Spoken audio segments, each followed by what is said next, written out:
just kept on going.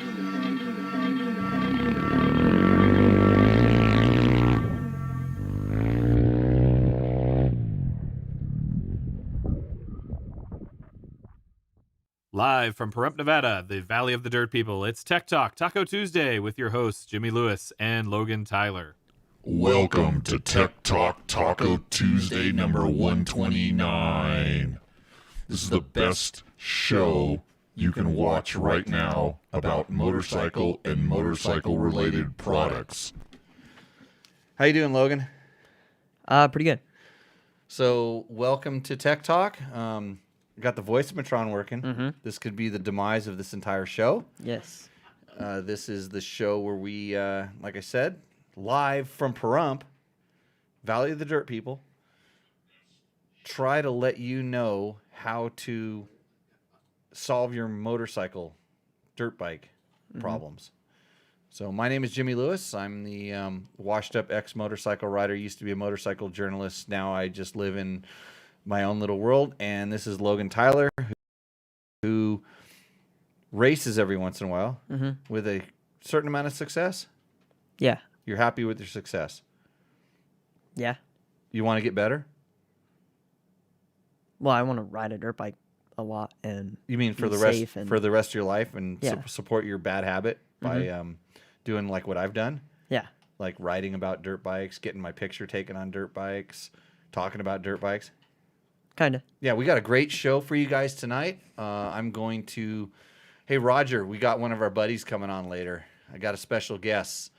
So now I know that's Roger. So good to see everybody in the chat that's out there chiming in. If you wanted to get better on your dirt bike, would you go to Jimmy Lewis Off-Road Training? You could You could. for a really good. You're teacher. you're a coach. You should have just jumped right in there and said, if I practiced all the stuff I taught, I'd be like winning the A class. Yeah. That's what you should have said. So this show would not be possible without the help of some really good sponsors and friends, of course. DDC Sprockets has been with us literally since the beginning. They make really good chain wheels. That's Delaney Drive Components. Go to ddcracing.net. And if Matt doesn't trip over or break anything over on the side right now, I guess we're trying to fix cameras and do a couple other things. It's never perfect around here. You'd think after 129 episodes, I would figure this out. It's only my 29th episode. Yeah. Okay, well, I think, Logan, what we should do is we should have him go back and look at like episode like 2 or 5. It's hard to watch. When did you Yeah. come on? I would guess 100 episodes ago. 100 episodes ago. I think it's a little before that. Yeah. Because at 28, I see me. Okay. So you can go to episode maybe it's 28 earlier. and then you can. Oh, you mean on the picture or whatever? Mhm. Because you don't watch this show. No. No, why would you? So, thanks a lot for joining us. Yamaha is a big part of this show. They keep us going. Blue Crew. I have a YZ125 and you don't. Yep. Wait. Oh, No. Dad jumped in there and I thought maybe he bought you a YZ125.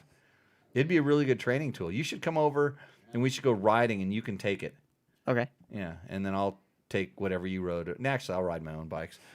Because I'm getting. you have my bike, the same one. Mine's better though. Actually, no, I don't have an XC. I don't like linkage. I don't either. Oh, well, okay. So this is a good thing.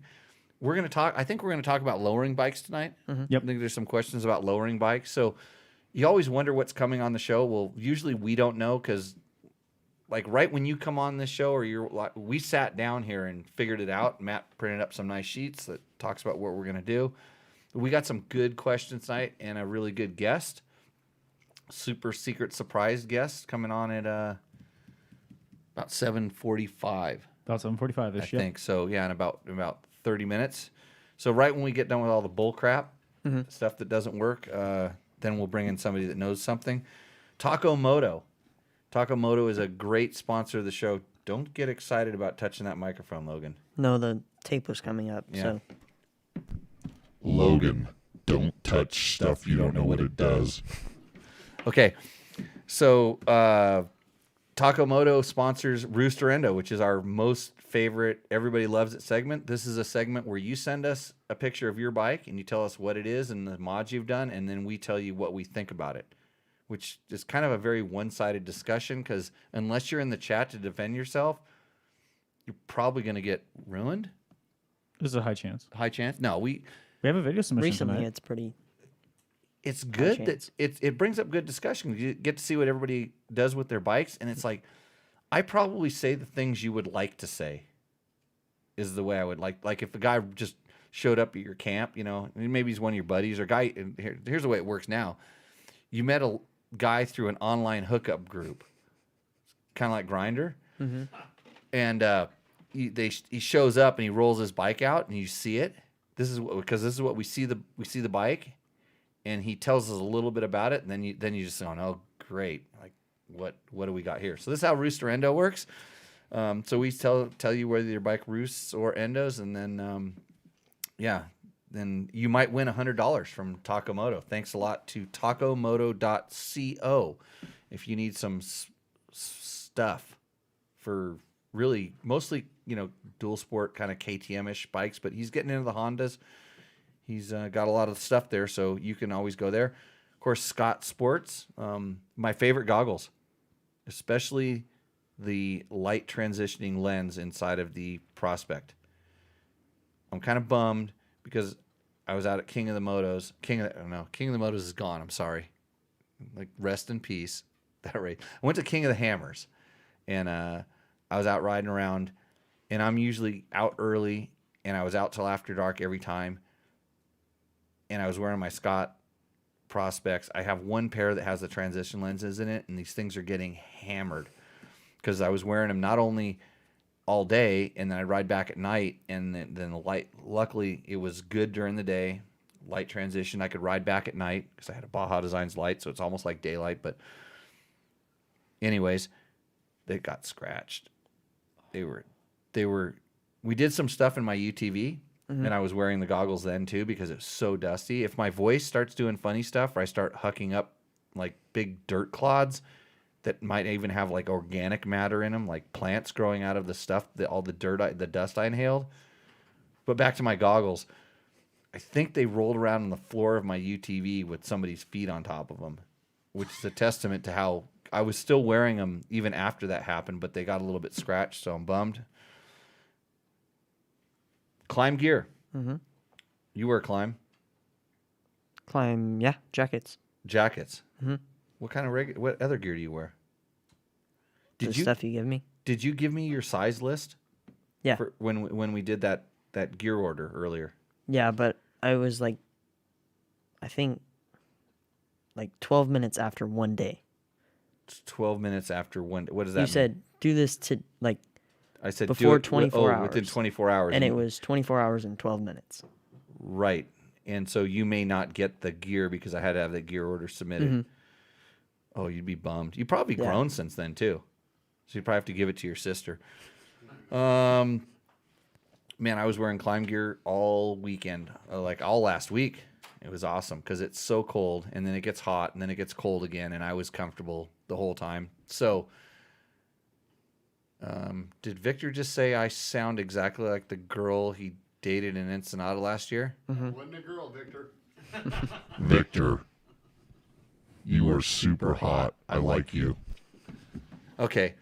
I'm sorry about that, Victor.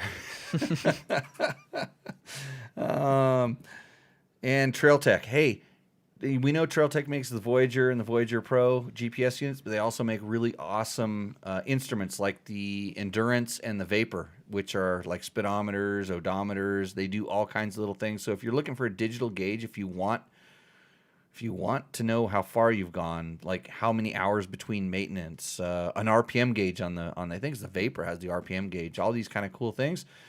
Check out Trail Tech for all of your little digital devices needs and radiator fans when you're overheating in the rocks. Mm-hmm. I didn't do any of that at King of the Hammers. I went riding in the rocks, but I kept my clutching to a minimum. So. Mm-hmm. Okay, let's get on with this show. We got some good questions popping up in the thing. Where do we go? Do you want to go live? Let's go live to the We'll do live. questions wanna, up here, 'cause- I want to reward the people who are watching. right. Victor says, "Hey, my friend has a 2020 Ducati Multistrada. You know what a Multistrada is, Logan? I would assume it's a Ducati that is entry level into dirt. No, you're But it's totally wrong. dirt. No. It's street. So my time at the motorcycle shop, if I remember right, the Multistrada is almost like a V-Strom, where it can be an adventure bike, but it's really more like a touring bike. It's got the gnarliest motor. It's a four. I'm pretty sure it's the 4-cylinder. No. Twin. Yeah. I was thinking of the. I was thinking of a different. Multistrada. Yeah, 2. Well, anyways, why am I thinking of the 4-cylinder? What's the 4-cylinder adventure bike? Is there one? Oh, the Triumph? No, Triumph's 3.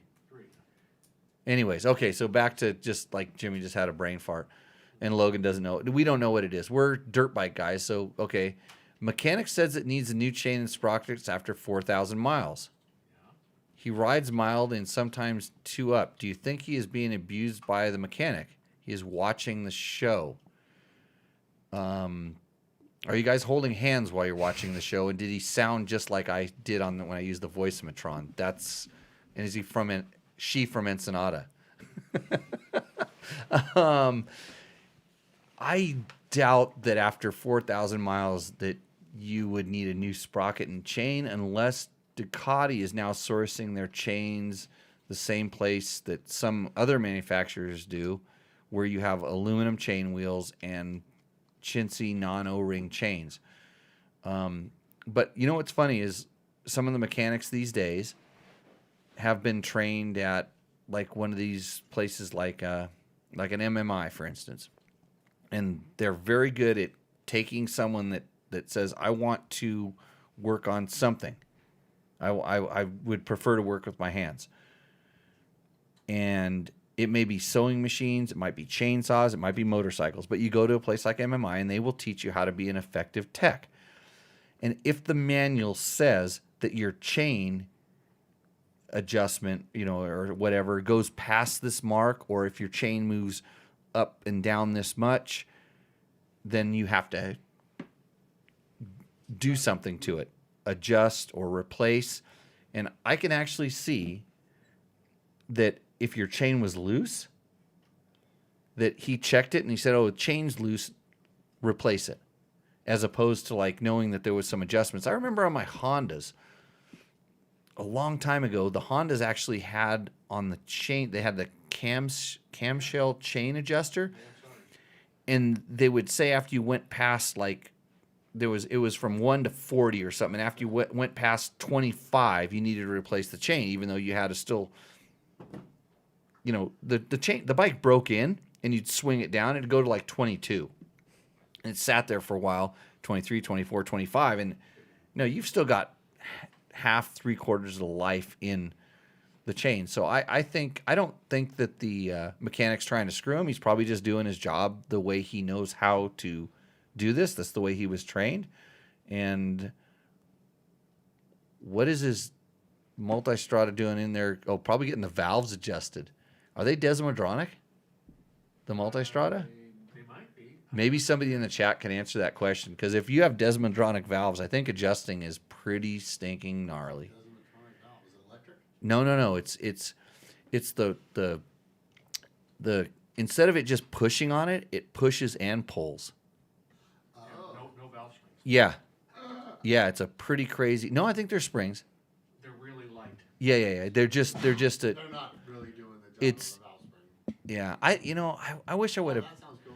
That's something, because unfortunately the Ducatis were, they were dirt bikes back in the days, or scramblers back in the days, but like when they really got high tech, I didn't pay enough attention to them because I was more worried about, chassis geometry on dirt bikes and stuff like this. And we had guys when I was at Cycle World like Kevin Cameron that explained that probably in the best way ever, to learn and figure it out. And I just remember bikes like that came into our test fleet and we rode them around a little bit.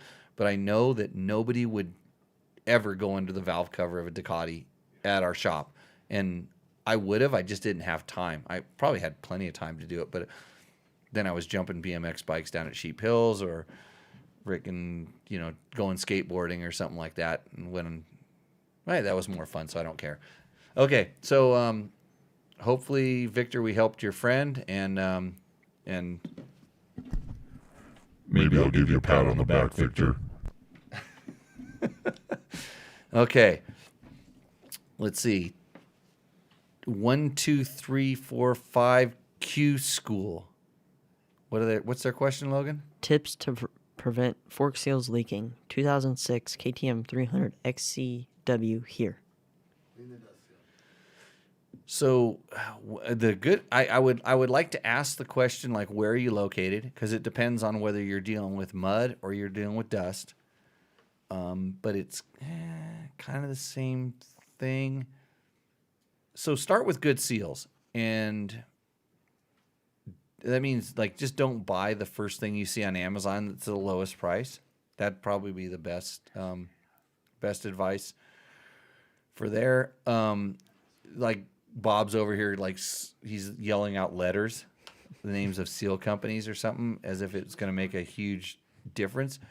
Bob, I will tell you that I will dispute that, because something I've done over my time here is those ones that you just mentioned cost 4 times sometimes what the other ones I was able to put in.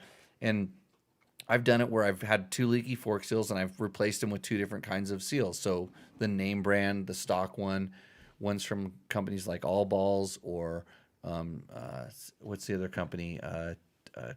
Pivot Works has rebuild kits. And I bought them off Amazon, like, not Amazon back then, but eBay is where I was able to get some kind of cheap ones. And I tried them all. And the ones that were the cheap ones for sure lasted enough to where if you were really into replacing fork seals, if you enjoyed replacing fork seals, that you might be able to, because it was a quarter of the price, you might be able to put 4 in before you would have to replace the one you were, pricing it up to. So, but if you get, for more less, some, a company that's in the power sports industry that you're familiar with, and you put the seals in, then I think quality is kind of a, kind of the same thing. But the super high-end ones do not last longer than the normal, or we'll call mid-range ones, in my experience, if everything else is equal. So here's the other thing. When you're doing your seals and stuff, make sure you don't have a nick or a ding or a scratch in your fork tube, because all it takes is one little nick, and that thing will, and if it is a sharp edge, that'll go up and rip your brand new seal as quick as the old one, it did on the old one, which caused the leak. So that's usually the biggest cause of fork seals going bad, is nicks and dings. So make sure that it isn't something else besides the seal causing the problem. You're talking about a 2006 bike. If you're having fork seal leak at a long, over an extended period of time, or you're constantly having fork seals going bad, your bushings and stuff inside the forks could be bad. And it's not the fork seal is not the problem. It's all the other stuff that's causing the problem. There's some wear there. And a lot of times wear, something loose leads to another thing that's loose, and it's hard on the fork seals. It could, basically there could be a lot of debris floating around in there because stuff's worn. So check that. But if it's really leaking, it might be time to send your forks to somebody that really knows exactly what they're doing, and they can kind of check it out. What else would help? But keeping the dust seals, don't just if most of the time. So I probably go 2 fork seals to every dust seal. Does that make sense? What about occasionally pulling the dust seal? So clean, yeah. So here's the other thing. So if you're riding in muddy conditions where mud and like stuff that gets dragged up in the fork seal, yeah, you can actually pop the fork seal down, clean that area out. That would help extend the life of the fork seal. But I could see where if you're in muddy conditions, abrasive mud especially, where you'd want to replace the seals and the dust seal at the same time. But like I was saying, out here in dust seals, I go 2 to 1 on fork seals. I don't know if that actually makes sense, but it's been working for me. And actually, you think about how many bikes are floating around here, a few fork seals are. TTR 125 excluded. Mm-hmm. Did you notice it was leaking? Yes. That's bushings, and they're in the bag with the brand new fork seals ready to go in. Oh, really? But there may be some other wear parts in there that are causing that would require an entire slider replacement. So, okay, that's does that answer that question? Yeah. Somewhat. I think so. Okay. Another question. Oh, wait a minute. Facebook user says, I stand corrected on the Yamaha RT/DT discussion last week. The DT1 was a 250 plated bike, and the RT1 was a plated 360, which I still own. Jorge can give himself a pat on the back. He was right. There was an MX version of each that did not have lighting, better porting, etc. and those were the RTs. I don't remember, George but was right. hey, well, who's Facebook user? Is that's not Taco Mike, is it? I don't know who Facebook Or we don't know. user is. It's like, yeah, somehow. Who is Facebook user? But anyways, thanks for takes balls to say you're wrong. Yeah. I have no idea what that actually feels like. Yes. Yeah, so that's good.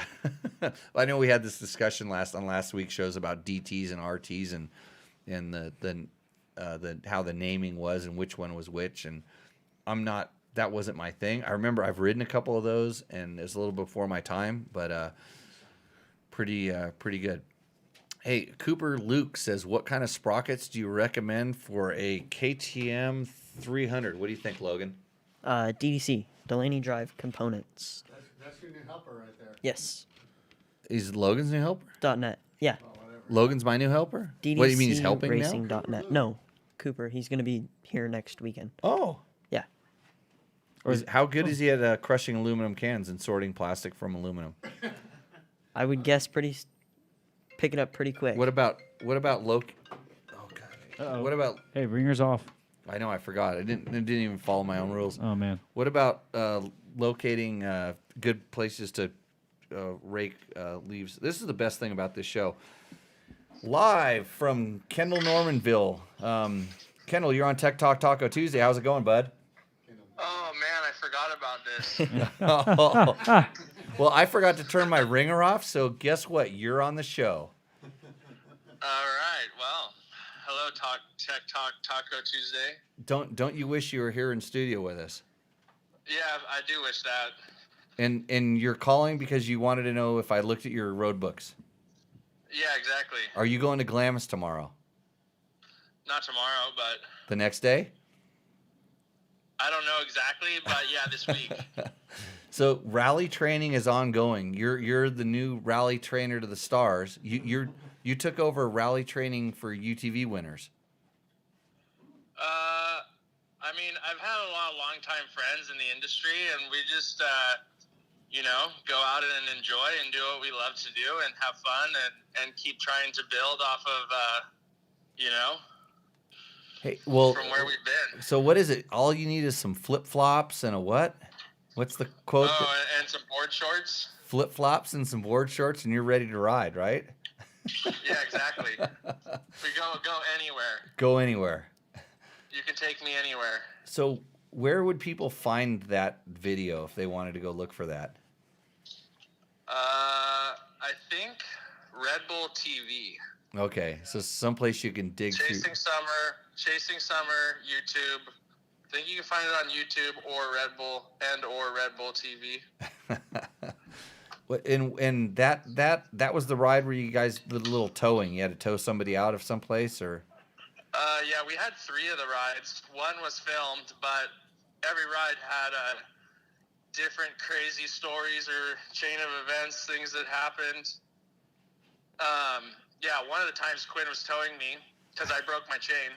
right? No, Okay. I broke the stator. Oh, the stator went And out. then, Yeah, and then he was towing me, and then his chain broke, and we were like, okay, cool, we got another chain on this other bike. And then after inspection, we realized that chain was about to break too. So then we took a ride from Coco in the middle of the night. Yeah. So you probably have some really good fix it on the trail experiences. We need to, one of these times when you're in here, we need to quit talking about whatever we're talking about, and we need to talk about how to rig stuff on trails. Because I've become pretty good at that.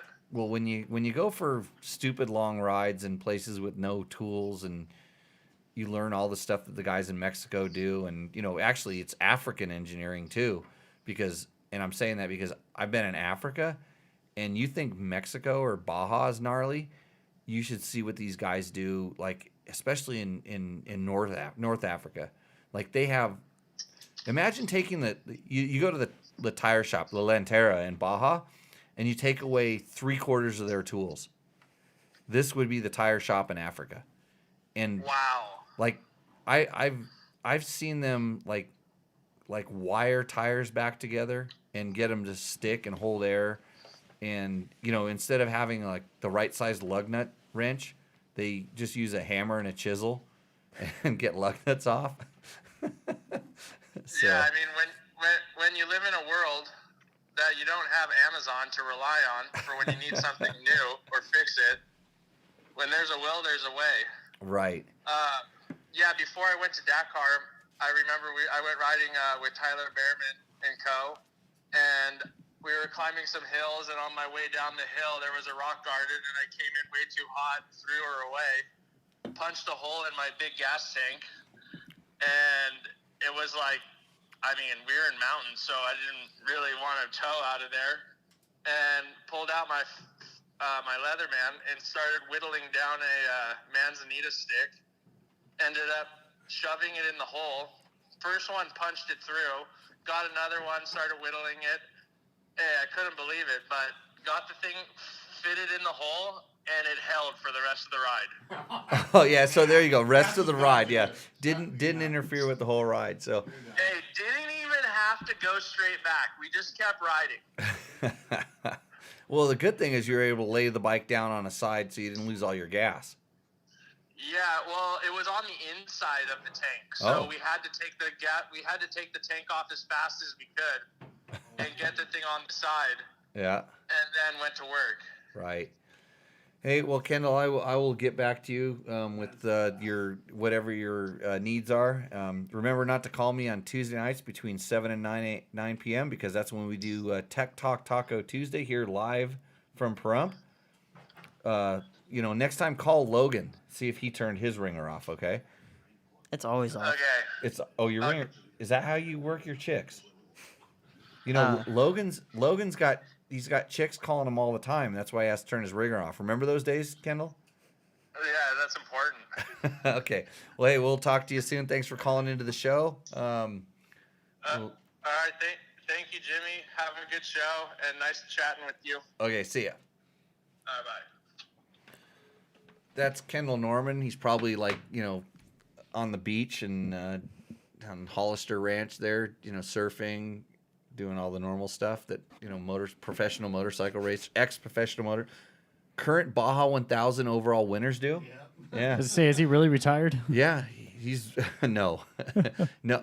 I'm trying to talk him into it. Yeah, but into retiring. He's Well, I'm trying to explain to him how old he is.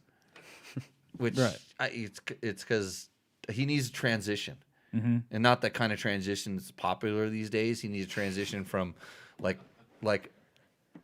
a really fast motorcycle racer to a really professional trail rider. So this is how things work. Okay, next question. Cole Smith. Okay.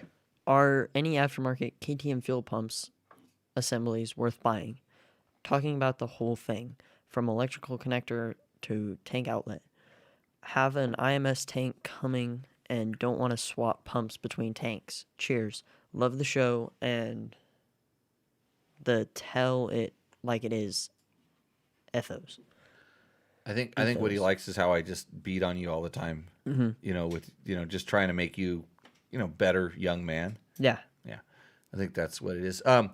So honestly, Cole, I have not tested any of the aftermarket fuel pump assemblies, largely because none of my stock ones have gone bad. And the extra tanks that I've bought, I just bought a stock KTM one because that was the only thing that was available. And it was earlier on. Now there's other companies that are making them. And I literally was looking at the business card of one of the guys from the company that makes the aftermarket one. And I was going to call him just to say, because I have 2 tanks that I wanted to put. I exactly like you. I just want to be able to switch the tank straight across.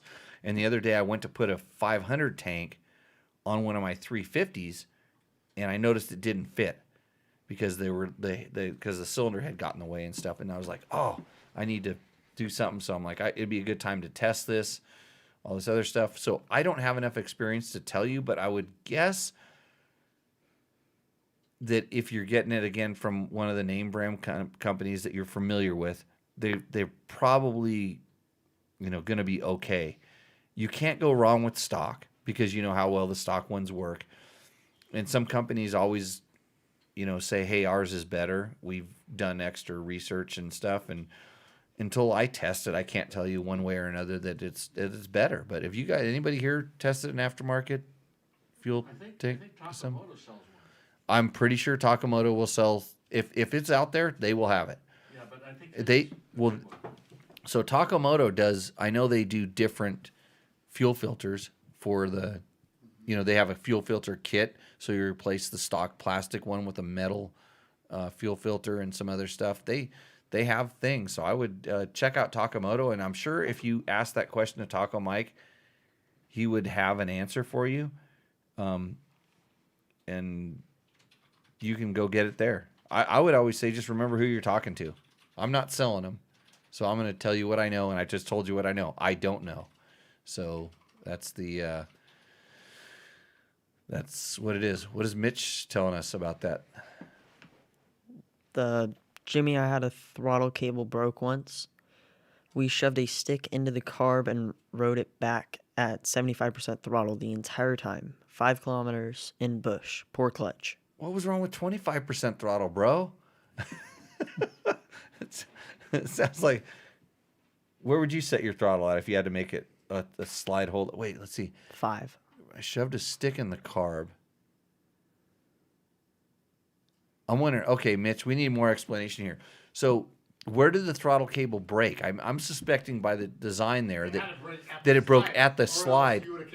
Yeah, because we're talking about how to hold it up, but they actually, why would? I mean, at that point, you can actually. Oh, you should be like Kendall. Should wheedle the stick down and make it like a thing, and you could just. If you did it right, you could ride along with your hand down there, and you make it at a wedge, and you could work the throttle. You'd maybe start at like 25% to get it going, and then you dump the clutch. But it depends on which side your carb is on, whether you could reach down and actually you could reach down with either hand, because at that point, once you got moving, you're not working your throttle anymore, so you don't have because usually the right hand is very important to riding because it involves the throttle. But that's You should gone. do this at the school. Wheedle a stick down and show them how to No, get a throttle to 25%. Just make it and take off and try to ride. no-handed. Lock it. Yeah. Hey, you always said if it wasn't for the throttle modulations, you wouldn't need to touch the handlebars. Yeah. Yeah, but you do need to throttle modulate. Yeah. That's the thing. Is like It'd be stuck at 25%, huh? well, you remember when I did that drill with Paul? I said, Paul, hold your throttle. Like when I go up the hill, you know when I do the nothing drill, I go, I'm gonna ride it. I'm gonna do nothing but balance. Right. And I literally lock my throttle. Yeah. It's the worst thing ever because almost aside from balance, the rest of I would say the next 70% of my bike control comes from throttle. Right. How I'm using the throttle to correct. Because you need those blips to get it up and put it where you want it to. Yeah. Yeah. So, anyways, okay.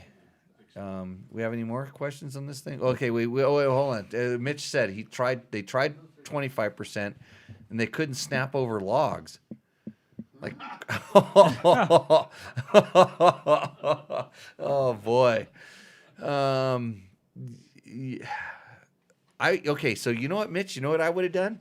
Here's where we go into like, Jimmy rigging 101. I would have taken the throttle cable all the way out. I would have pulled the damn throttle cable out of its housing and used the ball on the end that's in the throttle, put that underneath the slide, and then run that cable up, and I would have done it the other way, so I would have had some throttle control. And that's just me thinking about it in, like, after having a Topo Chico hard seltzer, because I probably would have had one in my backpack, and I would have sat around and had that and then thought about my dilemma and then figured it out, but that's what I would have done. So sadly, the trail throttle cable, I hate the sign. Huh? Sadly, the trail is throttle cable. I hate the sign. So I think the trail is named throttle cable because that's... Oh, they called the trail that now. Right. So I think there's some other ones somewhere. We have some trails. I can't tell you why we have a trail called 5'9".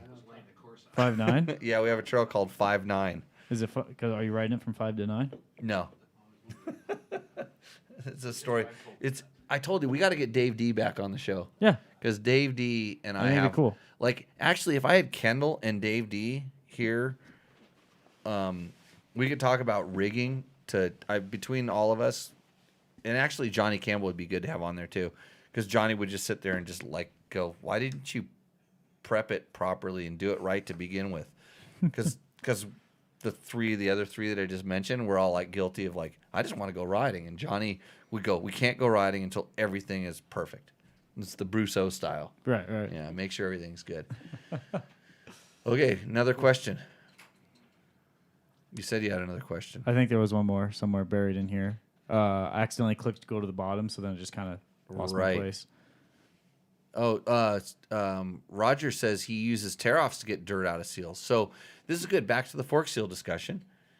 To clean fork seals, they make a tool. Motion Pro made this tool that was called the Seal Saver. It was a little hooked little thing that works really good, and people have used tear-offs. I used to use film, like old film canisters. We'd pull a little bit of film out and slide it around in the fork seal. But trust me, 99% of the time, unless you've been riding in really thick mud, there's a nick or something inside of the thing. Rick Liberson has a question. How about some advice on riding whooped out single trail? What's your advice? Jimmy Lewis off-road training. Perfect. Thank you, Logan. Yeah. I can tell you through my riding school, which takes a lot of work. I mean, We it takes teach that. How to do that. It takes a whole day to get to that. Yes. Because usually the reason that they're having a problem riding on a hooped out single track is because they're Missing one of the 4 steps of riding a dirt bike. No, they don't understand the 4 steps, but they're having a Yes. problem with one of the 2 main things. Yeah. Yeah. What are the 2 main things? Balance and traction. Right. So it's generally, when it comes to the hoops, it's balance, and balance is causing a problem with the traction. And if you had perfect traction, you would just skim across them like a Supercrosser. right. But since you're a little bit out of balance, you're not getting the traction, and then you can't figure out how to skim across them like a supercrosser, nor sometimes do you want to, because they're not supercross hoops and you haven't practiced them and they're not consistent. So there's a lot to this, more than we can explain in the 2 hours that we have in the show. But here's the interesting thing. Don't ride on hooped out single track. That's the best answer. Yeah. I thought the best answer was just go around them. Go around them. Yeah. You're on a single track. Don't make it into a double track. There's normally a little line Hey, kind of like to the side. Is our special guest around? He's not around quite yet. Not around yet? Okay. He No. might show up. He should show up. But Jimmy, I actually have a question for you about the whoops out. Because Supercross came up. Have you ever ridden Supercross whoops? Yes. Okay. Well, And could I ever? Okay. So when I was able to ride Supercross hoops, they were much smaller and they were closer together. This is a long, long time ago, and it was kind of a new thing. okay. And so Wait, like new. So like whoops weren't always in Supercross. This was like a newer. no, they never built like straightaways of hoops. Really? They developed during kind of the race, and then all of a sudden, like, we're gonna make these. So I remember when they first started making them, they started putting them together. Remember, guys over in the chitter chatter box over there. This is an audio format, and everybody's hearing you talk. I don't know what you're talking about, but I'm talking about Supercross hoops, and I know Desert Donkeys over here got all like, I don't care about those. But they progressively started making them bigger and bigger, and once they got to the point where you would, like, if you didn't do it perfectly or you didn't actually have your bike set up for this, you would crash, and then I stopped even trying. But it wasn't that often you could find actually a prepped set of, at the time, Supercross hoops that you could go ride, because they took a long time to build, and they build them for the race. And you just go back, and now on YouTube, it's amazing what you can find, all the old videos and stuff, and you watch them. And before, it didn't take much skill. It was just gas it. It was just just throttle at 75%. No, I wouldn't say 75. I would say pretty much you just wanted to just skim across them. The same techniques we use in the class, essentially. No. Okay. No. I'm sitting here trying to think about the way that they were in the old days. You'd have to actually set your suspension up to do them. It'd have to move pretty quick because you didn't want it to upset the bike. Right. But then they started making them deeper and farther, deeper in the holes in between and farther apart. And it got to the point where if you missed one, if you didn't just skim across the top, you would have a catastrophic outcome. And then that's when they became like what we're now referring to as kind of like Supercross hoops. Not that we didn't have this kind of thing out in the desert, or on just really worn out trails, but they weren't peaked and cut with tractors and stuff. Bob is raising his hand in the peanut gallery. If you ever have a chance to see the Supercross whoops If in real life, TV doesn't do justice. Yeah, no, TV doesn't do Supercross hoops justice at all these days now. I mean, it's crazy what they've done. And when you think about the technique to going through Supercross hoops now is to upshift in the gear before you're going to go through the turn. And usually they have the bike set up, but they don't have to do it once. But there was a time when these guys were upshifting twice to send it through the Supercross hoops. And the reason they're doing this is because they want good traction to keep them, because it's all about traction to keep that front end up. And they were able to get that traction by getting a wheel speed at a lower RPM. Think about this. When you're upshifting, you're getting the same wheel speed at a lower RPM, which means lower horsepower, which means less spinning. And it all comes down to tires, tire selection, to suspension setup and how all that stuff works. So there's a lot of things like that. So you really wouldn't hit them the same way you would hit big whoops in the desert at all, then? Like nothing. No, because imagine that the Supercross hoops, the way that the reason they've become more and more difficult is they've gotten steeper and steeper and taller, and the hole between them is farther. You literally cannot put your front wheel. You could not roll your front wheel down in between them without your cases hitting. Right. It's almost like the logs. It's like logs out there. And if you think Supercross hoops are on, what I watched last night on TV? I watched some of the Super Enduro rounds, which is like Enduro Cross. I heard the last round was really good. I'd like to find where I could watch the whole show. I just was able to watch the highlights and stuff, but I watched some videos of the practice sessions and stuff where these guys were like learning and trying some of these techniques, and they're snapping off of logs and launching onto things, and the way that they're doing. And the problem with these logs and stuff is that traction is relatively inconsistent. Right. So it's not like it's probably more like Supercross hoops in the main event versus Supercross hoops for the first 250 qualifier. It's a totally different kind of thing. Right. Totally different experience. I'll never forget, was it a couple of years ago where it was after practice, in between the last practice and the heat race, they built back the whoops up in, I think, a Daytona or something. Oh, and then the privateers just sitting there, they're just grenading all over the track. Yeah, that was horrible. That was they didn't have telephone poles at the bottom of those. No. Because that's the way they used to build the Supercross hoops at Daytona. They used to lay telephone poles down and then pile dirt on top of them. Right, dirt and sand. Yeah. So, anyhow, yeah, like hoops, like in general, are just it's horrible. It's a horrible thing. They're fun if you can get a rhythm through them or what. I remember when I was a kid, the first time I ever saw them, we were trail riding on our XR80s.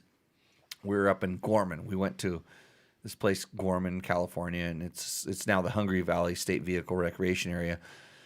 And there was a trail that was like 4 miles of just hoop-de-doos, and you weren't allowed to ride your motorcycle on the paved road that was right next to it, so the motorcycles all had to ride on the trail.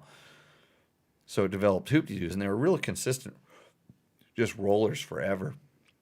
And I thought that was the coolest thing ever because on my XR80 they were like jumps, and I could double them. You know, I could double. When I got good, when I first rode there, I didn't know how to do it, but I rode it once, and then I'm like, I think if you hit this, you could double jump, and learned how to double jump those, and then you double jump about 6 of them, and all of a sudden you jump into one that for some reason was square, it had a rock at the bottom of it, and then you crash, bend your handlebars, steel handlebars on your XR80, and then Dad's pissed.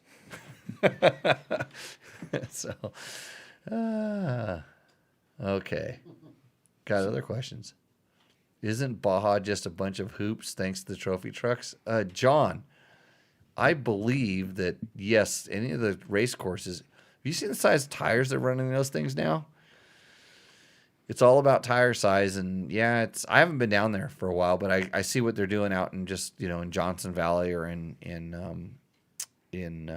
Barstow and the other areas where they race these things. And like, you think it's bad riding on those courses? Try crossing one. It's like Supercross hoops the other way. Maybe even worse because they're deeper. So. Okay. I think our special guest might be coming on. Okay, I saw it was a different name. Yeah, different name. He's using someone else's setup. So I'm going to rearrange this monitor a little bit. Got it. So we can bring him back in. Yeah, and then because I need this to be in a specific view. Hey, Logan, do you know who Ty Davis is? Mm-hmm. You do? Pretty sure. Pretty sure. So I only know Zip Tie Racing. Yeah. Okay, that's what you know. That's what I know. So, you know how you don't know anything about my racing? Yeah. Because I raced with Ty back in the day. Yeah. But so my whole thing is I'm going to try to tell Ty that I was faster than him during this whole time we're talking. But this is not the case. Okay. Okay. Is he 125 Supercross champion? Oh, shit. Or close to it? Something, yeah, like Yeah, that. close to it. I mean, Yeah, he went on to go Supercross, motocross stuff. yeah, he Supercross and he Supercross motocross transitioned into off-road. Yeah. And was very successful there. I think he was one of the only guys to actually go and literally like win, national enduros, national hare and hounds, hare scrambles all in 1 year. And we can try to figure out exactly all the things. Works race at like 50 cc's old, and his bike was in left field on the jetting or a hare and hound or something. Yeah, like that. And Ty was Ty out there. himself. Yeah, So, pretty cool. I mean, yeah, we're working on getting him connected here. I think he's connected. He can turn on his. He's got to webcam. turn on his camera. I do this at meetings all the time. I don't know how to turn on my camera. Well, I think he's using someone else's camera name. Right. So Well, we'll keep he kind can can also speak into the mic if he wants to. Are you there, Ty? Can you hear us? I can't hear you. Hang on. Oh no, we can hear you. So we're good there. You just got to figure out how to turn that camera on, and then we can see it. Or we'll just do it like we'll just talk. But then I'll talk shit on you, and I can't see your expression, and I might go overboard. So, Does he have headphones he can plug in too? Because we're getting some feedback. oh yeah, yeah. Is there any chance you have headphones? Oh yeah, there's feedback. I hear that. Oh yeah, yeah. Okay. Oh, Okay. You should send out your generic email that tells people. Okay, this Yeah, is on, I need to include a put on headphones. This- This is on me. this is on my producer. It doesn't. It's all me. Yeah. Blame Matt. There are, Ty. There we are. Camel Supercross. Supercross. You like that? Yeah, how's it going? Did we still having the feedback thing? Probably. Okay. If Yeah, sound, we're having it. it's really bad. Yeah. Okay. You don't have any headphones, do you, Ty? No, I don't. It's not like I do podcasts all the time, so this is all new to me. Okay, we'll suffer through it. If it's really bad, the chat will let us know. And we'll No, try to- it's bad. Like, Yeah. maybe just call in. I can't hear it. Okay, we're gonna have to. I'm gonna call you on my phone here, because evidently the feedback is bad for the show. Is there anything on my I'll end? call you right back on. You know what you can do? Here's what we'll do. Turn your microphone off, and then I'm gonna call you on your phone, and then just put your phone on speaker. Oh yeah, there we go. This is how we do things at the last minute on the fly here at Tech Talk Taco Tuesday, the show where you can learn about. Dirt bikes and dirt bike related products. Tell us about a Yamaha here. So Ty, it should be on the bottom left-hand corner where you can click mute. Yeah, I'm looking for it right now. Experience There we go. pure performance and exhilarating power with a full line of Yamaha YZ 2-stroke bikes. Visit YamahaMotorsports.com today to explore what's new for 2022.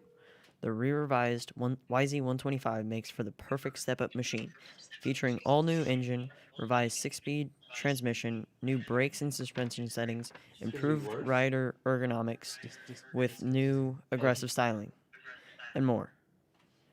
He's got to turn off his microphone on the. Huh? He's got to turn it down. Turn his microphone down or turn his No, microphone his off. speaker. His speaker. His down. speaker down. Yeah, so you're gonna listen to us. Ty will listen to it. You listen to us through the. I think if you Through the mute phone. yourself would also help. If I mute myself. well, Maybe. Then I can't talk to him. Oh, mute. How about Depending like on that? No, what- now he can't hear you at all. Now he can't hear me at all. Okay, You should get into the technical directing part of this show. maybe. So we're talking about YZ125s? Now 250s. Oh, 4-strokes. No. Oh, YZ250 2-strokes. Yeah. Also deliver improved rider ergonomics, new front and rear brakes, updated suspension settings, and aggressive styling. For the truly race-inspired look, check out the YZ250 and YZ125 Monster Energy Yamaha Racing Editions. And for the next generation of riders, the YZ65 and YZ85 and YZ85LW deliver big bike specs in a smaller package. Visit YamahaMotorsports.com. Find your Yamaha YZ and enter Victory Zone today. Okay. You should probably get a YZ65.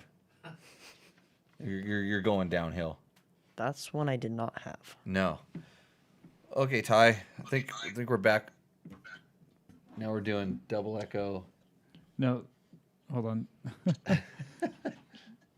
So here's the problem. So muting yourself. So the problem is that the feedback is coming from the speakers on his end. Okay. Are we better now? Nope. No. I don't know how to make this work. Okay, I got it. We're gonna cut the Zoom. It's just gonna be a phone call. Okay, it's gonna. Okay, just gonna be Ty, a phone call. we're gonna call you back. It's just a phone call. There we go. Okay, you're good. Now we're good. Yeah. Okay, Ty, we're back on the phone. Does that work? Yeah, I can hear you fine. Okay, good. There we go. We'll figure this out before we do the next one. I'm blaming everybody but me. All right. So Ty Davis, welcome to the show. You are another washed-up ex-motorcycle racer, but you are getting into the race promotion game. Yeah, we're definitely washed up when we get over 50. I'm promoting the Adelanto Grand Prix. This is my second year kind of on my own, and it's a lot of work, and it's a lot of fun stuff. And when Adelanto went to the stadium, I helped build the track the first 5 years. And it was a lot of fun. And we kind of bringing it back. You know, it was at Bartlett Avenue for years before that. And it's probably when you raced it and everything. And just got too overcrowded. And then it kind of died. They tried to move it at one other spot and just kind of died. You know, everybody wanted a big money grab. Everybody wanted so much money. They just couldn't afford it anymore. And so Daryl Courtney, he was kind of in charge of the stadium and, wanted to bring it back. So here we are. Yeah, that was such a. I mean, you remember this. I remember this. It was such a big race back in the day because, like, all the big names would come there. Whether you were a desert guy or you're kind of like a motocross Grand Prix guy, and it was sort of there was this King of Adelanto thing. And I was never a big bike guy, so I would always try to win the small bike classes. But there was a time when you had Larry was probably the one that kind of really started it, because I think he swept all the classes one year. Yeah. Yeah, Larry was the guy to beat. I mean, and then as he got older, he could ride the vet classes. So at the time, I wasn't, when I first started doing, I wasn't old enough to ride the vet classes. So he could always win more classes, than everybody else. And then eventually, as time went on, we could race with them there too. But I've had some epic battles with Larry there, and with Danny Hamill also, and Honeycutt and Kraus, and that race is so fast in the past. It was crazy nuts. Yeah, it was. I remember, they used to, you'd run down one of the. It wasn't 395, but you'd run along one of these streets that paralleled 395 for a good I remember you'd go down the start, you'd make a turn, you just go hauling ass down this street straight out into the desert at 1,000,000. And it was and then the desert was as fast as you could go. I think it used kind of like city or county or city streets that were all kind of streets, but they get so chopped up and hooped out, you end up riding out into the desert anyways, and you just have to go through kind of the checkpoints at the four corners of the course. Yeah, basically it was a pylon race. You're right. It was four corners, and yeah, it was, as fast as you could get to the corner, you had to make the check and then, go to the next corner. And you're right.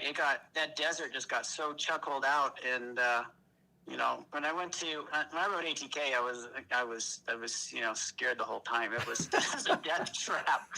But I remember the 90-foot triple jump that they had that, Rex and I were like the only ones that did it, and it was crazy. Yeah. But I couldn't go fast down the straightaways. But when I went to Kawasaki, man, those KX500s were the stuff. And you could go so fast. I remember coming in and just laughing because I was just going way beyond, I wanted to go as the speed, and the bike just handled it no problem. And it was a lot of fun. Yeah, and it was enough. It was like a true Grand Prix where it was enough. Like there was desert, and then there was the, at least at a West Coast Grand Prix, there was desert, and then there was some, they built that track kind of in that field where it was sort of I wouldn't call it a real motor. It was kind of a motocross track, but they built some jumps. Always a water jump. Yeah, for that time, that was the best. That was the best they could do. I mean, they could do better, but it cost so much more money. Yeah. So you're getting this thing rolling again, and now you're at the stadium where there's a minor league baseball team that plays there.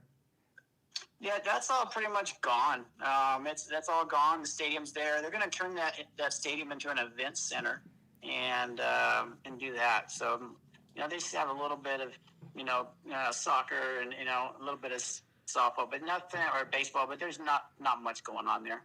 Right, and so you turn it into a little motocross track essentially, or what is it? What does it end up being? Is it enduro cross-ish or motocross-ish, or what do you put in there? So what I do, we basically have the baseball diamond area, first, second, third base, home base. That's the area we have to put something on in there.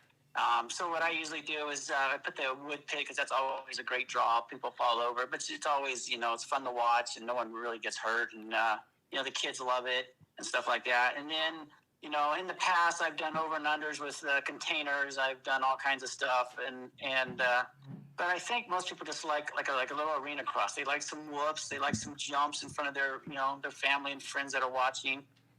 So I just keep it, user friendly for everybody. It's kind of where I'll run the kids and the Stasics and all of them. They can come and ride in front of their parents and stuff, and so I keep that kind of fun for everyone. Challenging for the pros. We'll have some have a big jump for the pros so they can get some good air. And we have like 2 motocross tracks just on the outside of the stadium. So and then they go out for about. Last year we did a 3-mile desert section. It just depends on how many show up. How many people show up depends on how long the desert loop will be. Right, and so the desert is traditional Adelanto. You're gonna haul ass, and it's gonna get chewed up, and you got to go around the pylons. No, I get it. No. I mean, that's a lot of people want that. But a lot of people, Well, I think a lot of people don't. I think a lot of people don't want that. No, they don't want that, but they have memories. It's everyone I talk to goes, man, I remember you riding this and that, and yeah, it was dangerous back in the day. No, this place here, we have some desert behind the stadium, and we have a big long pavement section. It's about a mile long, and then we peel off in the desert, and we keep it pretty twisty, more like a big six works style, where there's some fast stuff where you can rest, but then there's some, corners and stuff like that. And last year what I did was, it was kind of fun, was after the start, everyone kind of goes out to the desert, and I put, either or. So it's two sections of the track that split the start up. So guys go on the outside, guys go on the inside, and they were about 100 feet away from each other on different courses, and then it came back together. So it kind of made it interesting, so you had another way. If you were behind a guy, you could get out and pass them. We also had side-by-sides last year, and it was just a way for them to pass. And then on the motocross track, I did the same thing. There's a section where kind of a straight section, and we just had two rows of, course that could take either one to pass somebody, just to kind of make it interesting. Yeah, it's a cool thing is when you get to be a race director, you can kind of do it how you want. And if you like certain kind of ideas, that's cool. So when is your race this year? It's March, basically 18th to the 20th. Cool.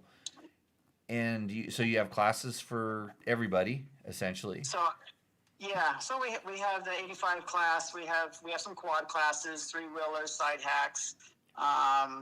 We have basically a lot of vet classes. We have Saturday night we'll have pit bike racing. Hey, I saw adult mini bike racing. I might have a familiarity with this.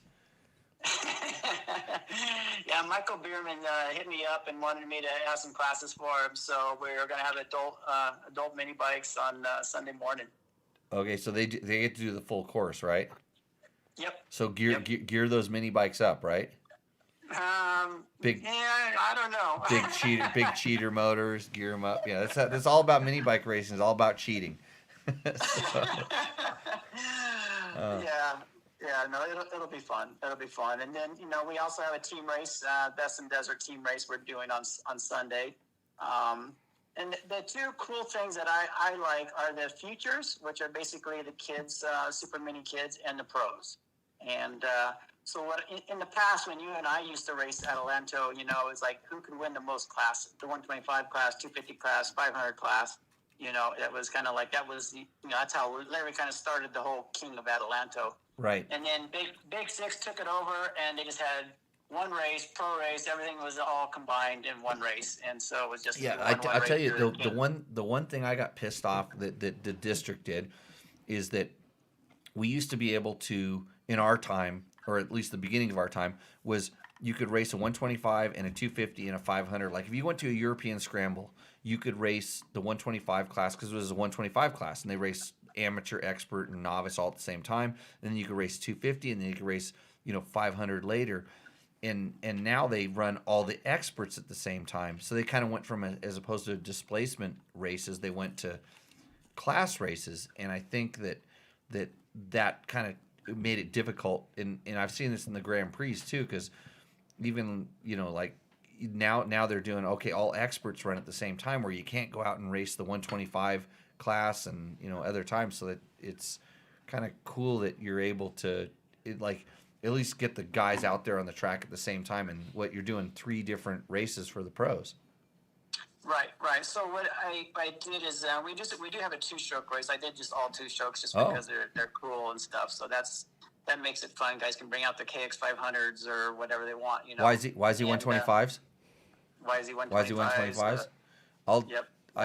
If I had a KTM 125, I'd bring it out. You know who watches this show all the time is some clown named Roger Hurd. Remember Roger? I thought you were going to say Eric Holgath. Oh, that guy. If you're talking YZ125s, he was the YZ125 guy. But it was like, Roger, who else? There's the K Wells, all those. There's a whole bunch of us that came up in the 125 class. It was fun racing with those guys. But yeah, maybe I'll bring the YZ 125 out. Yeah, you should. It'll be good. So we do for the super minis. They call it the futures class. Basically, they do a 3-moto format, kind of like the pros, but they don't race with the pros except for the last race. So they'll race 2 45-minute races with the amateur classes, and then on Sunday they race with the pros hour and a half, and they do the whole course that the pros do, and it's really cool. Like last year, the 450s come in the stadium, it echoes and everything, and they got the Thunder, the 4-strokes, and you got the 250Fs come in, and then the minis come in, and it's 2-stroke sound. It just sounds so awesome. They're on the gas, and it's really cool because they do all the obstacles the pros do, so it's really, really neat. Yeah, that's a kind of a thing now, to give the kids at least a stepping stone to see what it's like to be in the big class. Yeah, it was funny because I got a lot of flack at the beginning when I came up with this idea. I thought, man, this would be really cool. I mean, obviously I have a kid that's racing and I take him trail ride and he can do just about anything I do. It's amazing. And I'm like, man, kids don't get enough credit. And I look at lap times and they're going fast. You have women pros out there. They're going faster than most of the women pros and most of the amateurs. And I'm like, why can't we just race them with the pros? And I got some flack because, they think of a kid on an 80 that they're dangerous. They're not going to hold their line, but these are fast kids on 80s and they do hold their line. And so we tried it last year. We threw it in there to see what happened and it worked out great. Yeah, the good kids on the 80s, they will hold their line. I just know this from going to tracks and stuff. It's like on the 60s, those wheels are a little small and they dance around or something. But the kids on the 80s, they're faster than 80% of the people out there, 90% of the people out there, probably. Oh yeah. Yeah. So. Oh yeah. Yeah, no, Dustin's class, like when he rides the K class at district, now they're starting on the front row, but they start them like on the 4th row behind the vintage and all that, and they end up catching all of them, the women, everything, and winning it overall. I mean, that's they're going fast, and it's really cool. So yeah, I really like to get more kids out there. We had 13 kids last year. I'm trying to get more moto kids to come out there. Trying to get some big 6 kids to come on out. And if you're just a kid, like you said, you have a STASIC class. So that's like a beginner. Like I've just learned how to do 2 wheels, and I have a STASIC thing. That you have a class that they come out and participate in. Yep. Yeah. So we do that. So this year I mixed it up a little bit. I'm doing the kids at night under the lights. Oh, okay. And so I think it's gonna be cool. They get to race under the lights. And some of the classes they're gonna go out of the stadium. I'm going to have lights out there, and they just do a little motocross track, come right back into the stadium. And it's just, obviously the STASICs and the e-bike, they're going to stay in the stadium. Last year I had a grass track, kind of like 6 days, a little grass track, and then we ran them through some of the enduro cross section and then back on the grass track. And, it was really cool. They had a blast. Right on. Well, I'm going to bring you back on like a week or 2 before the show so we can remind everybody about this, but trying to spread the word. This is like I said, it's a race that has a ton of roots. I'm glad to see that it didn't just disappear because Adelanto's grown. I mean, I know it's growing a lot of stuff, but it's kind of the land that we're riding on has now been zoned for growing, and so we don't know how long the race is gonna be there, because they're already putting fences up right now, and so we got to run around some property. But next year will be, we'll see what's going to happen. But but one thing I wanted to mention, Jimmy, was on the pro class. So what I've done is it's a 3-moto format for the pros, 250 pros and 450 pros, and the first moto is a 45-minute Grand Prix, normal Grand Prix. The second moto is at the end of the day on Saturday. They're just going to run the enduro cross section or arena cross section and the 2 little motocross tracks, and they combined all that for a 30-minute moto. So it's a moto guide. Yeah. And then the last moto will be an hour and a half on Sunday. And so it's kind of 3 different styles of racing, paid per moto. So I do 100% payback per moto, and then I'm trying to come up with a sponsor that we can do, do a pro payback, for the overall. Get a big purse. Yeah. Yep. Well, so if you want to come out and spectate, that's kind of a cool thing to go out and see, and that way you get to watch the pros multiple times. Yeah, it works out good because you can come out Saturday or Sunday and watch the pro races. Yeah. And one last thing on that is we do have side-by-sides this year, but it's just a fun run. Last year we didn't have the side-by-side turnout that we wanted. So this year, Supreme Suspension is a big sponsor of ours, and he sells products like suspension lifts for your Ford, Chevy, whatnot. And so he's basically behind this whole side-by-side fun run, and basically he wants to get the people that are on the couch that have a side-by-side that want to go out and go around a race course. Right. And basically, you just have to have the particulars, belt and suit and helmet and that stuff. But so it's basically a 45-minute. It's not a race. It's to go out there and just pound the course and roost the corners, go over the jumps, and just kind of for the people that never get a chance to get on the course. Those guys, actually, we should put up a sign here in Pahrump because we have those guys driving around town all over. Like they need to go there. not here. So you can go to www.adelantogp.com to find out more information. Yes, that or Best in the Desert. Okay. Everything's on the Best in the Desert site also. Oh, really? Cool.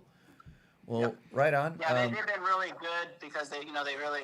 I've known those guys. You've known those guys forever, and I reached out to them, and they're really supportive of this event, and they're helping me out a lot, and I really appreciate that. That's cool. So the interesting thing here is, do you remember when we were kidnapped in Chile? Do you remember this? Kidnapped in Chile. Yeah, remember we went. I was down there and you came down. We had to race. Well, I was told I was going to race the Enduro Championship, but then we ended up racing an arena cross or something, or in a cyclodrome. You were racing the ATK 250. You were the Chilean 250 Supercross champion, and I was the Chilean 125 Supercross champion. And then you couldn't leave because you didn't take your bike with you. I vaguely remember that. That bike was already down there. That 406. That was a rocket of a machine. You mean a rock? A rock. Yeah, a rock. Yeah, you're right. But yeah, that was a fun. There was another American down there. Not me. Besides me. Yeah, there was another American. He was like he kicked everyone's butt down there, and that was like But I thought you. So wait, you won the 250 Supercross championship on a 406? No, it was an open class. Open class. But it ran like a 125. Okay. So, anyways, yeah, maybe next time we'll get into some of the old history, some of these crazy ass stories. So, but anyways, Ty, thanks for coming out. So what? So you are still making a lot of crazy products. Yeah, I do. I haven't been really aggressive with it. Obviously funding. But I do make a lot of stuff for the factory teams with, KTM Husky, Gas, Factory Kawasaki, order some stuff here and there. So, I stay busy with that. I've had products, I've had tire irons, the tire changers, drain plugs. A lot of that stuff's been copied. Everyone's kind of jumped on the bandwagon. So it's, it is what it is. It's kind of like, it's hard it's a lot of work to promote a product nowadays, and it takes a whole crew, and I don't have that crew here anymore. So, I work on bikes, I work on suspension. I just kind of do whatever it takes to keep the doors open. My last product that I developed was the fuel filter, and for the 4-strokes. Right. And we had issues with that little screen clogging, and then you pull it out. Now there's no screen at all, and it goes right to the injector and clogs that up. So you have so for like the KTMs, you have the one. It's a big filter that replaces the connector. So you put the one side is a filter. So basically, you run the small filter, the gray filter, and then if that clogs up, I have a big filter behind it. It's like a 12 micron filter, because that small filter is like a 20 micron. When they first came out with it, it was a smaller micron, but they kept exploding because it just, it was too much pressure for that little filter. So they ended up going to 20 microns. So I leave that one in there, and then I back it up with a 12 micron. So if you're out on the trail, the thing starts running like crap, you can pop that out, and you have a backup. And you still, you still have something to keep going. I have those on a couple of my bikes. I'm not going to kid you. Those things are pretty cool. I got them through Rottweiler Performance. So Chris, he goes, hey, check this thing out. This is way better, because I think there was the other company it was a Golan filter or something. Yeah, Golan. Yep. Yeah. And we used those at the beginning, but we had some issues with those, and so I just came up with, I just wanted something that was more simple, that you just clicked in, clicked out, just like normal. And this goes back to like what your dad used to do. So your dad had Terry cable. Forever. Yeah, he still has Terry cable. We still make cables. He actually, we made some cables for my kid's bike, because we run a different throttle on it, and but yeah, he's still making cables, and he does some Harley shocks now. He has a position sensitive Harley shock that he promotes, and it's really good. And he has a machine shop. He makes a lot of parts for, he makes stuff for like Race Tech, and some of the tools for Race Tech he makes and stuff. Yeah, cool. Well, if we had you on the Zoom call, we would keep you around for Roost or Endo, because I know you were excited about this. You wanted to check out everybody's bikes, but I sent them the pictures of the bikes. Yeah, next time we'll get it a little more sorted out. Yeah. And because I like it when someone else comes in here and tells everybody what we really think. Because Logan's my co-host. He's a little bit quiet. He doesn't talk too much, which is sometimes good, sometimes bad. Logan, you going to Adelanto Grand Prix? Yep. Oh, Yep. his dad just said, "Yeah, you're going." Perfect. We're gonna sign him up. Yeah, you got another customer right there. You riding your Stasic? You can take the YZ125.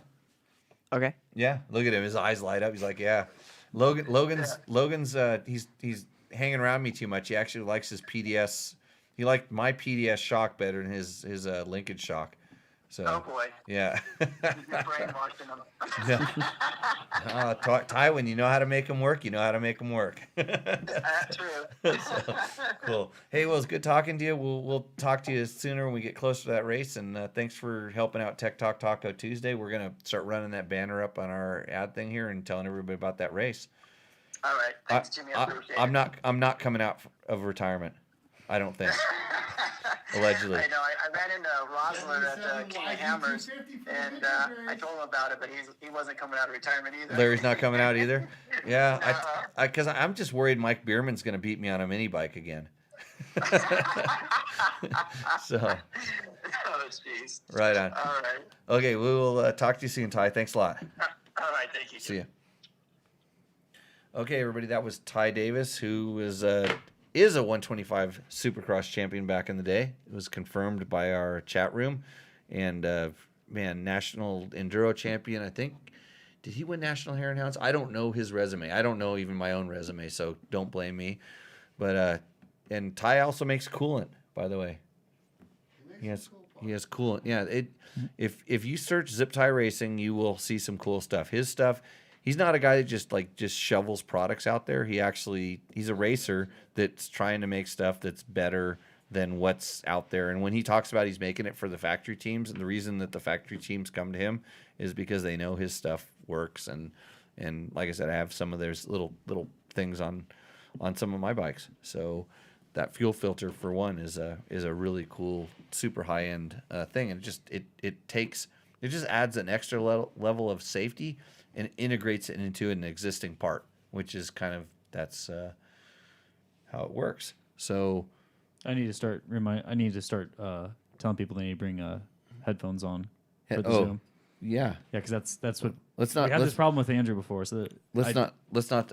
But Andrew had the headphones right there. Yeah. He's So it was ready quick to go. fix, but this is a he does these things all the time because Right. he's a famous Dakar racer, Supercross guy. Yeah. Yeah, so he's used to this. I wouldn't have known unless I'd learned from making the same mistakes. Right. So, hey, it's time for our commercial break. and then we'll come back with some We're Rooster going to come Endo. back on Rooster Endo. Are you ready for Rooster Endo, Logan? Yeah. You sure? You're all wound up. Yeah.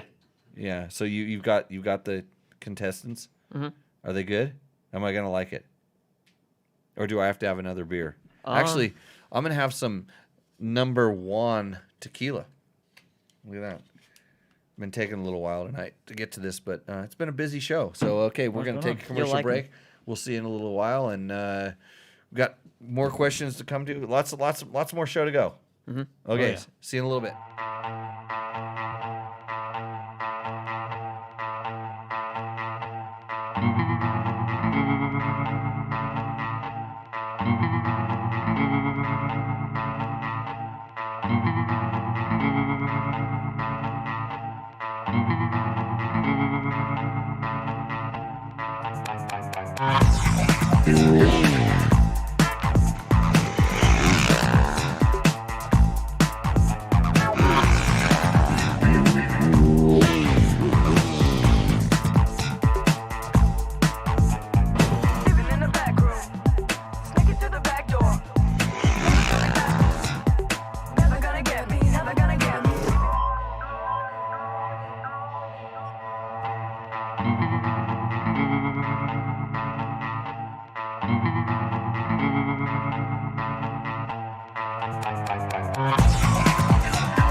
What's up, Moto Buddies? Mike here from Taco Moto Co. What is the Taco Touch? It's the best service in the industry. Virtually 24/7 tech support via email or text, and it's like having a dirt bike doctor on call every day of the year, helping you fix your bike or recommend parts or setups for you.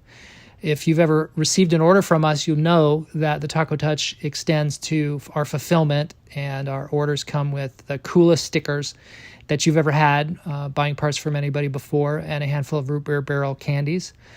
All of our Taco Moto Co. branded components come with a no questions asked lifetime warranty, and we'll even extend out the warranty of other manufacturers, OEM, and aftermarket parts where we can, sometimes for life. We test and tune endlessly and exhaustively and obsessively. We're trying to destroy everything that we can before you get your hands on it to look for weaknesses and to improve it, or to make recommendations to the manufacturer. And if it's something that doesn't meet grade, then we don't offer it on the store. Everything that we carry is something that we have personally used, tested, and ridden, and raced, and knows meets the high Taco Touch demanding standard. Go out and get some adventure. Welcome back to Tech Talk Taco Tuesday, number 129, brought to you by Yamaha, Taco Moto, Scott Sports, Climb, DDC, Trail Tech, and the Adelanto Grand Prix. If you're in the western United States and you're thinking about racing a Grand Prix, the Adelanto Grand Prix would be a great place to start or go to or do another crazy race. Logan, what time is it? Roost or Endo time. Roost or Endo. This is everybody's favorite segment. This is where you send a picture of your bike with a description of it or a video under 2 minutes, which, by the way, we finally got one that was under 2 minutes. I didn't have to send them back and ask for them to edit it down. Right. So you send us in your bike, and then we analyze it. Our expert committee over here talks about it, tells you what we think, and then we tell you whether your bike roosts or endos. So let's get right into it, Logan. Who do we got? Mitch OGB has a stock 322 two-stroke and 250-21 two-stroke Sherco. Just 1352 gearing. Okay, I'm already confused. What bike? Shirkos. It doesn't. It didn't. The printer printed them out pretty dark. These are 2 Shirkos. Oh, the printer printed it out. But so we're looking at a 250 and a 300? Yeah. Sherco. So it wasn't because he didn't open the aperture up on the damn camera? No, it's dark, but I think the printer printed it even darker. Well, I like the darkness because that usually means wet dirt. Oh yeah. Look at that area. Look at that. Yeah, That's wet dirt. And that's that. I'm in on that riding area. Hey, I've been riding there before. I'm pretty sure. So, looks good. Canada. That doesn't look like Canada. It's like Canada's a little. Believe it or not, Canada, in my experience, which isn't a lot, but it's a little bit flatter than this. This is looking to me like it's. The trees. I'm not going to say where because I don't like to tell anybody where they're riding at, but it looks good. So continue on. Re-geared P3 skid plates. Boobless. Boobless? B and T are not near each other on a keyboard. Had to check that. You did? Yeah, I checked it. Pretty sure it's not a typo.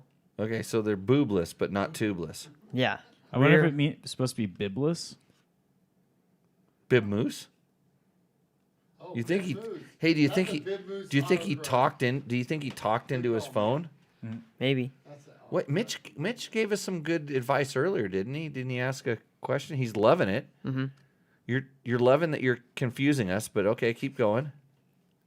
With rear with bib and tubeless and same tire around 4 psi. Wait a minute. So he's calling it bibless. So he's. Don't worry. I know. There's actually there's some ongoing testing where people are combining the tubeless and the moose into a combination. So in other words, you're pressurizing your tire chamber to take some pressure off of the moose. Is that to create the world's So- most expensive tire? So well, yeah, we're working on some of that tire Trying to make the most setup. expensive tire Well, you're setup. trying to get your tire to your moose to last longer. I haven't tested it. I've tested something like that, but I haven't tested that particular system, the one that involves the tubeless inside of because the tubeless system actually pinches the bead up against the tire or up against the rim. So when your moose starts not allowing your tire to crush down, it could be a really good system, although it adds weight and complexity. So it just depends on boobless. That's what he calls it. Boob. Where do you get boobies in this? I think that's just what he's calling it. The Okay. mix of boob and tube. Bib Well, and tube. Bib. Okay, so bib. It would be bibless. Mhm. But he's got a fascination with boobs, like I think a lot of people do. So that's a sidewall is solid for less wallow and better side hitting, and it won't slip. I don't need 2 rim locks. We're trying to decide whether this thing roosts or endos. I don't know anything about your bike. I'm just fascinated with boobless at the moment. I see Mitch posting a lot. I think he's on the Books of Faces. He's a Facebook. Yeah, he's coming on the Facebook Yeah, thing. yeah. Mitch, do you have a lot of different like odd bikes? Are you the kind of guy that just does not ride a KTM or a Honda?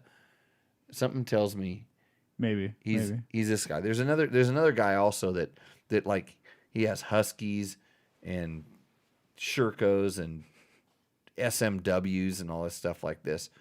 Boobless equals dude. Huh? Like man boobs? Curly? No, just if you don't have boobs, you're probably a dude. Okay. Boobless equals a dude. I got that now. Can we table this discussion? We have to decide. Okay, You were right. why is that? He has a ton of different bikes. Oh, he does. Yeah. Okay. Does not have a 570 Husaberg. About time. Yeah. Yeah. Come on. You thought we couldn't go a whole show. You thought just forget about this. I'd say middle of the road. I don't know anything about his bike other than that we're just fascinated. It's like, oh boy, I'm gonna get in trouble if I start saying this. Well, I know it's a Sherco, but now we're just fascinated on its boobs list. Yeah. We don't care anything else about it. Well, it doesn't have a whole lot. Okay, else. Roost, go ahead, put it up there, Logan. Here's a pen. Put it up there. We'll start working on the next one. Richard. The picture's horrible. I don't know anything about the bikes and whatever, but it has boobless, so it wins. So no, the picture's actually really nice. Just I had to cut out most of it. It's actually a really scenic photo. Oh, well, what are you doing editing their photos for them? So it can fit on the Rooster Endo board. Okay. You don't have to print it. There's some scaling or something like that. I don't know how it works. Okay, what's next, Logan? What do we got? Richard Silveria. Uh-oh. 2021 KTM 500 6 days. Taco Get ECU FMF 4.1 Ti. DID X-Ring VX3 707 racing suspension / valve / sprung. Seat concepts. Moto-minded Epic Kit / Baja Designs. When are you going to get to the bomb? Is it coming? I don't know what a bomb is, but The bomb? Oh, you'll hit it. I'll let you know. CMT Carbon Michelin Road 5 VR front / rear. Coso air fuel ratio gauge. Michelin Road. The slicks. Do you see the slicks on it?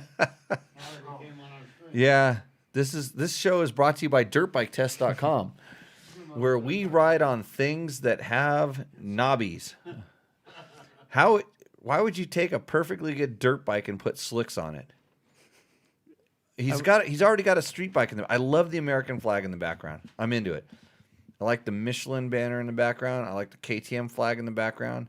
But you put slicks on your stinking dirt bike when you have a street bike in the back. Hold on, that's not a street bike. That's because it has knobbies as well. Well, so he put knobbies on his street bike and slicks on his dirt bike. Thank you. I'm confused. But okay, keep going, Logan. Trailtech Mini Tack. That's good. SM wheels, blinker delete, SM tidy wheels. Yeah. brake light, Warp 9 kickstand, orange frame guards, EBC 320 millimeters, rotor / Warp 9 bracket.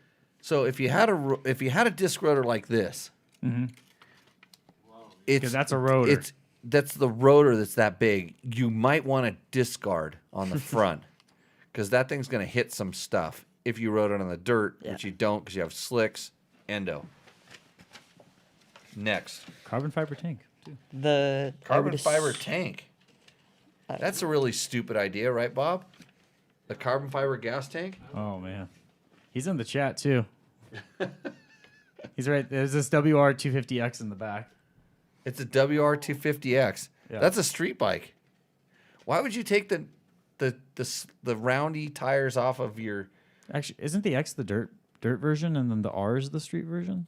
No, it's so confusing. There's too many, like one letter changes the bike completely. It's really weird. Yamaha's hard to do. So this is the video. Oh, we got a video on this. Video submission, yeah. Video submission. All right, let's hope the video submission works. oh man, I hope so. So now you should be able to talk during this video submission now. Okay. Okay, let's see what happens when we switch over. Do I get to see it? Yeah. Okay. Well, here, let me put it on this screen for you. Okay. Okay. Hey, all right. We got 2007 KTM 450 EXC, FMF Quiet, Mega Bomb header with wrapping for the Exxon Valdez 6-gallon tank. Has a petcock's right there. We got Brett Leaf shock and forks resprung. Whoa. And rally pegs, KTM, just plastic skid plate, some disc deflectors back there. Baja Designs XL Pro headlight for the newer style fender and mask. Moose in the front, plastic thing, custom Plastic thing. Yeah, there we go. I like the plastic reflectors, thing. so I don't have to clean the radiators out. HT oil cooler, Seat Concept seat. And then we got foam grips with heating element underneath. Oh yeah. I like his Euro mustache. switch. And then Trail Tech and Old Garmin. Is that the horn right up in 670 front in hours your on face? this. And Scott's underbar mount. I think that's about Look it. at where he's at. He's in a bitchin' sand wash. Look at that sand wash. I guess. We'll see you on the trail. You will see me on the. We're gonna run into each other someplace. If you're riding there, I want to go there. That looked like an awesome sand wash. That guy's bike is. I mean, when I first saw the picture, we had the picture. I looked at that picture and I'm just like, oh my god, here we go. This is gonna be just overload. It looked like there was parts, like so many parts could fall off, and it would still there'd still be enough bike. But that's a nice chariot. Yeah. In a nice place, a well done video. Is like in his picture he sent, there's actually a tent that presumably fit in that bike. Dude, that bike has enough storage capacity to take a tent and some cooking stuff, and that's a winner. That bike, it's an older bike. It's not even the new one. The only problem with that bike is it has a carburetor. Right. But he I know it's not the bike's fault. he dropped Brent Leaf suspension, which is like, I guarantee you that suspension is good, because the Brent would not do it unless he was tuning it for you. So that's good. That thing's that's a ringer. That's a really good bike. And a well done video, by the way. I don't know why it was clipping. I think that was my producer over there. He jacked up the sound or something. The sound levels were messed up. Maybe. No, that was a file was too big. I think it was when I downloaded it, because it just didn't download correctly. Yeah. Well, so we're gonna blame the computer. One of these days we'll figure this stuff out. We're not gonna blame the fact that I didn't check it once I downloaded it. Right. You got a lot of extra spare time around here. Where's that photo at? What do we do with it? Right here. Okay. Roost. Hi. Okay, that's up there. Yeah, it's up there. Right now, I'm just not even going to deny that is currently our ongoing winner. Plus, the other thing I said, if you submit a good video, you're going to win this time, because we just were lacking on the video ones that I like, especially when you show me a really bitchin' sand wash that I want to ride in, and now it's all I'm thinking about. It's like, I want to go up that sand wash, like on a Husaberg, taped, like. That sand wash won't look the same afterwards, but sand wash sounds to make you fall asleep. So, okay. Evan Michael. It eats whoops with the camping gear. Well, probably not. But Curly says, Kyler, Kyler. Hey, carbs are reliable and easy to fix. Yeah. No. No, the carbs are reliable. They're reliable and easy to fix. Not. I guess I have to wait 20 years to figure out how problematic my fuel injection becomes. So we'll see. Okay, we got a adventure bike. 2015 1190 on a trip out to Colorado. Rottweiler Stage 3, Power Commander, dampener. All the goodies. Was a really cool trip. Camped and fished for a week off the bikes. All the goodies. That's an exhaustive list. Like I see an Aprokovich. Aprokovich. There you go.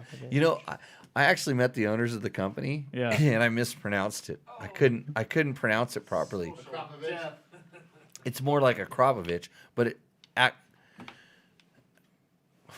you know what, I never. Yeah, that's not right either. Yeah, they told me how to say it, and the problem is I was probably so intimidated at the time because I said it wrong. Acro, just call it Acro. Yeah, it's that.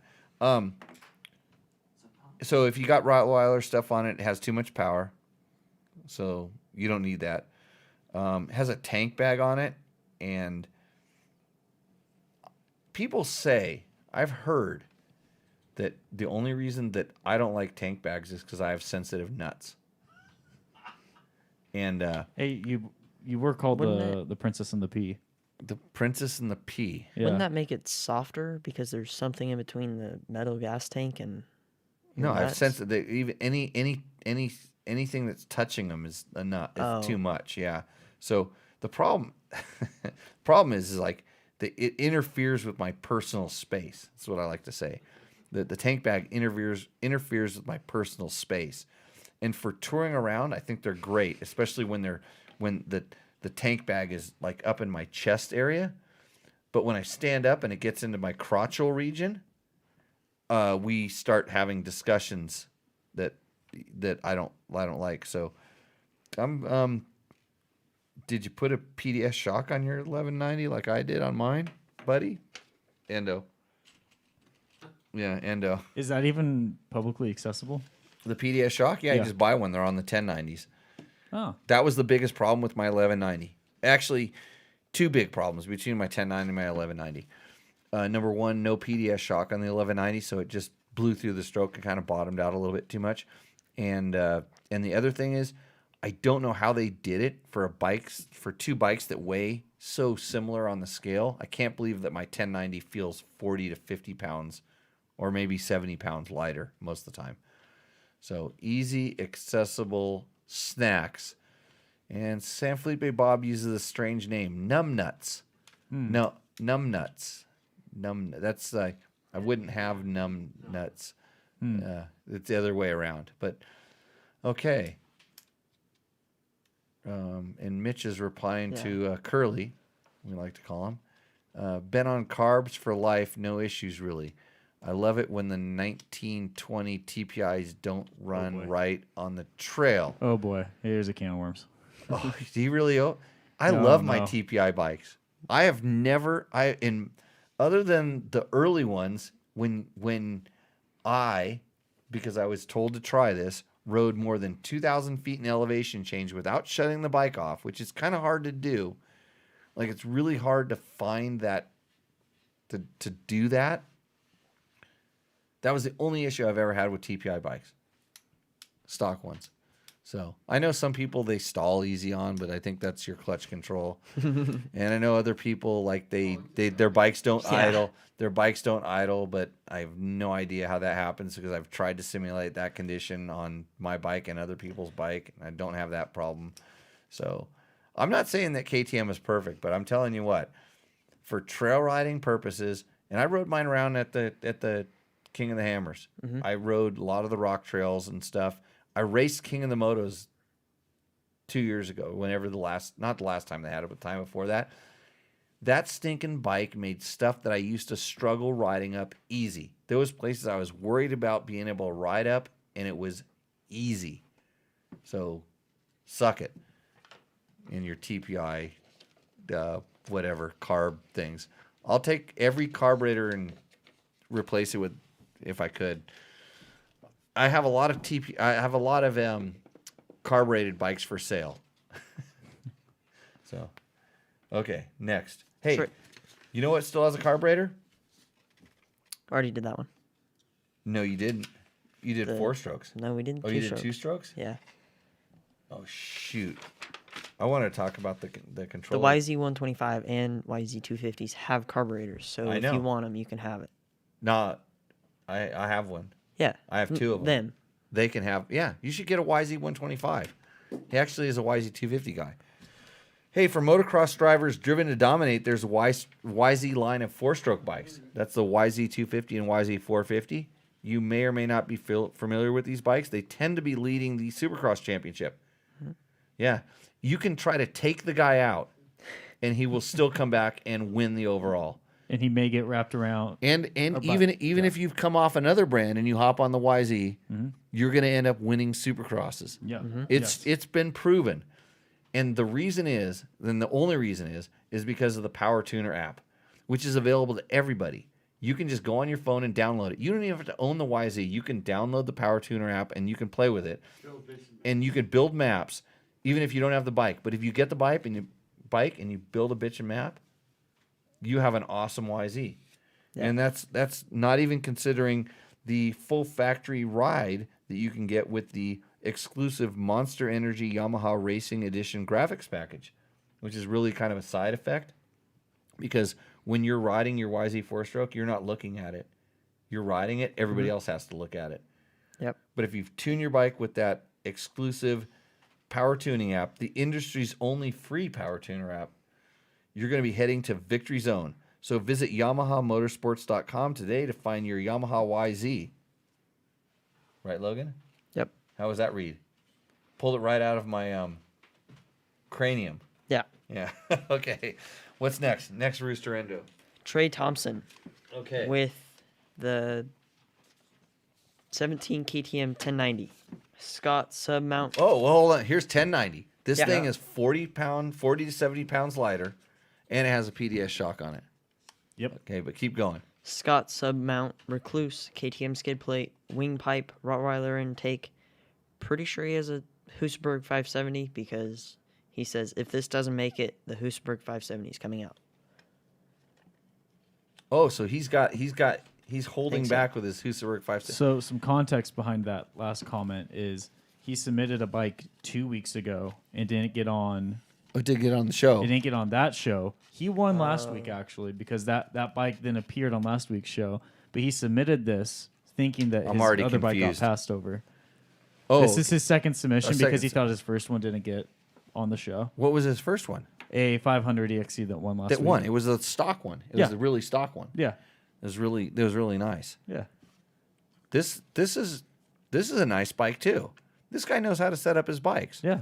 I can tell he's doing the stuff that he wants to do. He's got a I get here's the problem is I think I live in this stupid world where people have multiple bikes. Mm-hmm. And I'm kind of forgetting about the little guy. You know, the guy that only has one motorcycle. Yeah. And when I worked at a motorcycle magazine, I remember my predecessor picked the product of the year. Mm-hmm. And he picked the product of the year was a motorcycle stand. And I remember seeing that. I'm like, there was some other really cool stuff that came out that year as a product. And I'm like, how could you pick a motorcycle stand? And his reason for picking the motorcycle stand was because it stacked up. You could stack multiple stands up together, and they didn't take up much space. And I go, who the, excuse my French, has that problem? Like, even if you have a couple different bikes, usually only one of them goes on a stand. Mm-hmm. Because most of the other bikes, you have one that doesn't have a stand and the other ones have kickstands. So forgive me for understanding this problem more than you should know. But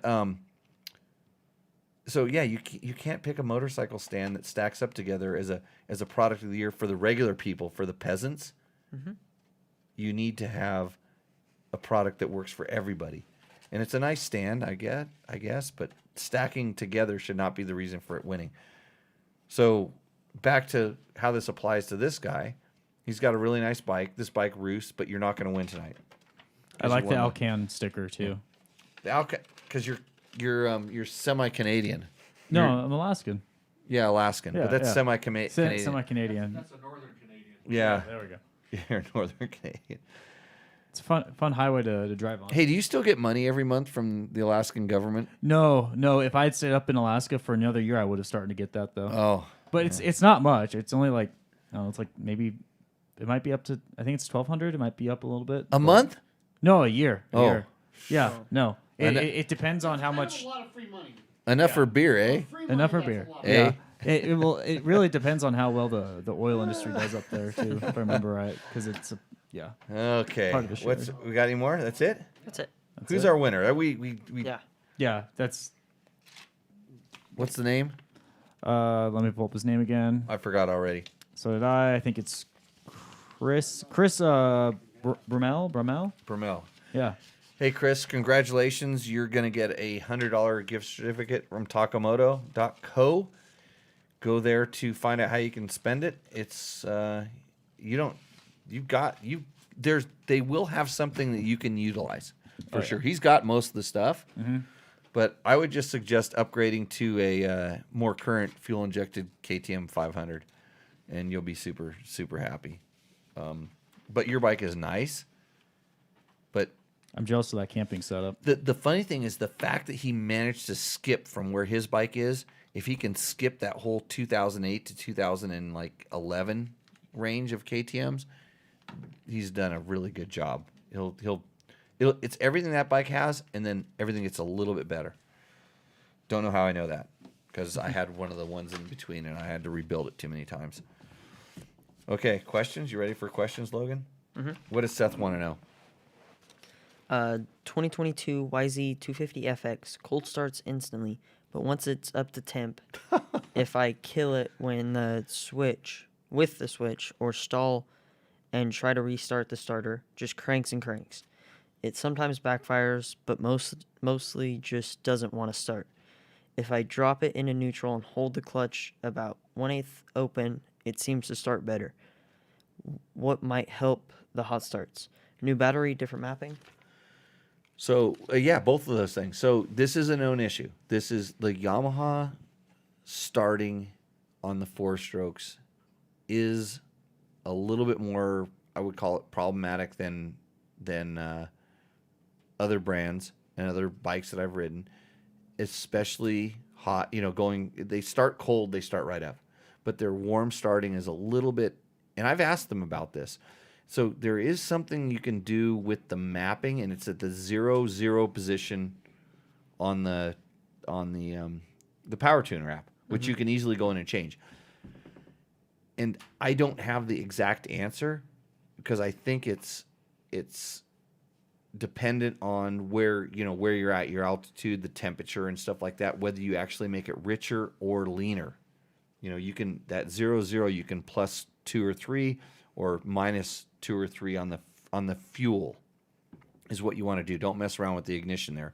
Just mess around with the fuel there, and you may be able to get some improvement.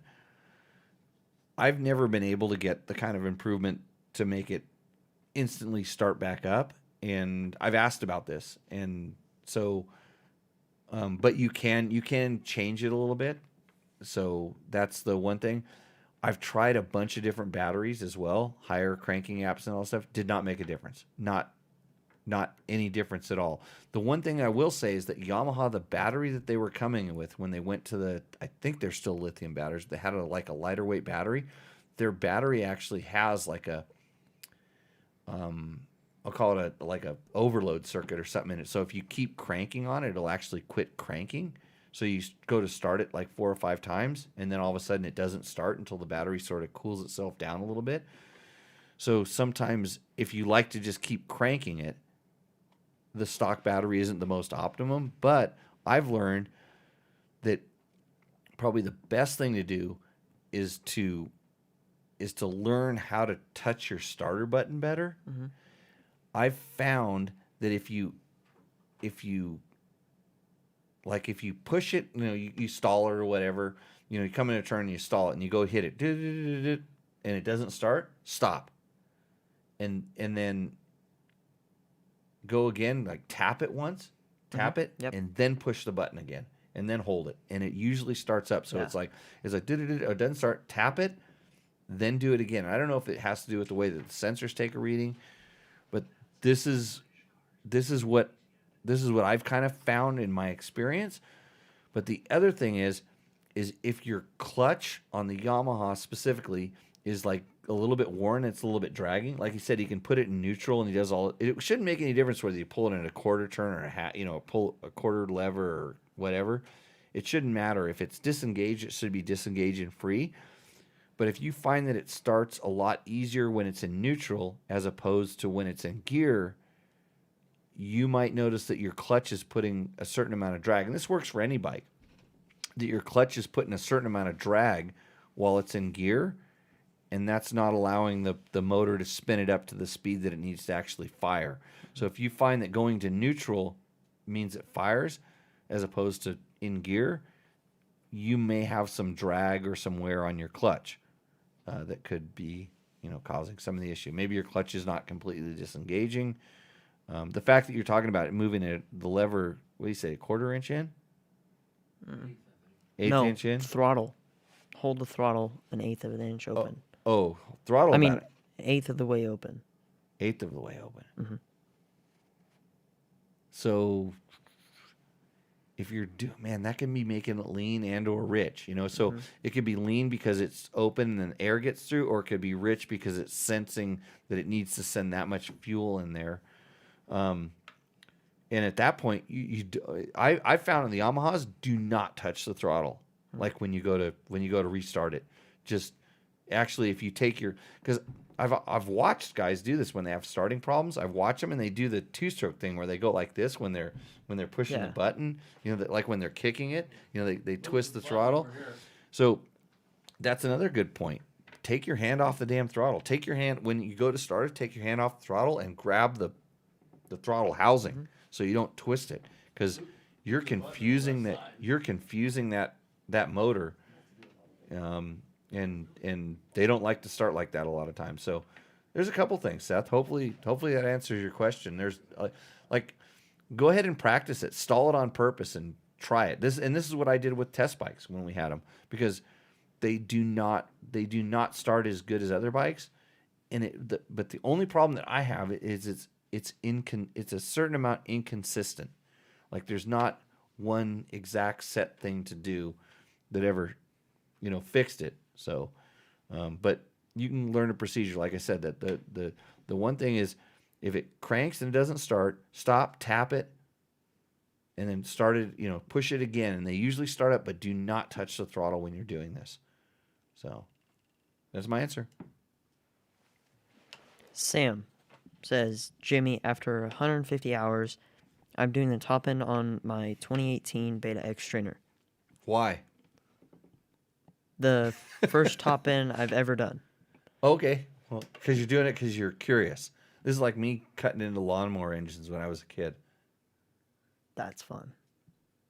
Yeah. Okay. So he's gonna do an unnecessary rebuild on his engine. When should you do the X trainer? The X trainer, if it's ridden the way the X trainer is meant to be ridden, 300 hours, I would guess. Yeah. But anyways, okay. So back to the original story. When reassembling. Sorry to interrupt. How many hours are on your X trainer? Nothing. 28.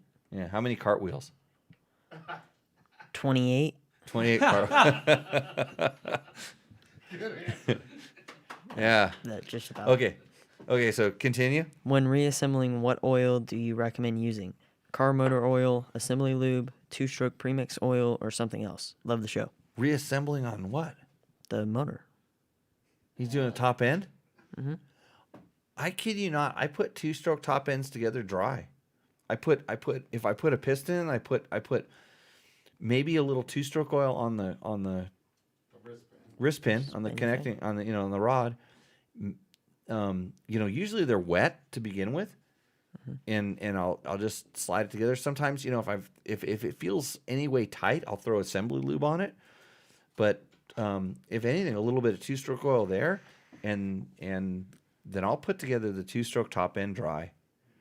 I don't put. I mean, I remember when we were rebuilding KX80s back in the day. They put oil around the piston rings and stuff, but there's oil in the gas, and it's going to lube it up, and those first few strokes may actually help it, break in or seat in better. I don't know.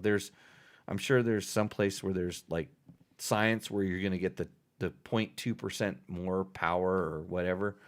I guess if you're going longevity, you maybe would err on the side of having a little more lube on it or something. But I would just bolt it back together. I wouldn't take it apart unless you're just looking to see what it looks like inside. Take your exhaust pipe off and look up into the port. Look into the exhaust port and look and see if there's any blow by the rings, and because that's a double ring piston, I would guess, on that thing. I don't know. I haven't pulled one apart because I have one in my garage. You have one in your garage, and they just kind of low RPM, run forever, 2-stroke motor. The betas, in my experience, we did on dirtbiketest.com. There's a rebuild video. Remember Big John's beta? Yeah. 250 or 300 that we rebuilt. 300. Yeah, we rebuilt one of those back in the day, and when we took it apart, and it was a high-hour bike, hard use bike, and we took it apart and said they built these things like tanks. They did a really good job with that bike. So have fun and enjoy the rebuild. Learn something, and then learn you don't have to do it that much, I don't think. But let us know if there's any problems with it. Connor Steele. Hey, Jimmy, thoughts on lower compression piston for a 2019 CRF 450 RX. I noticed Red Moto sells them on their website. Do you have any experience with something like this, and what are your thoughts?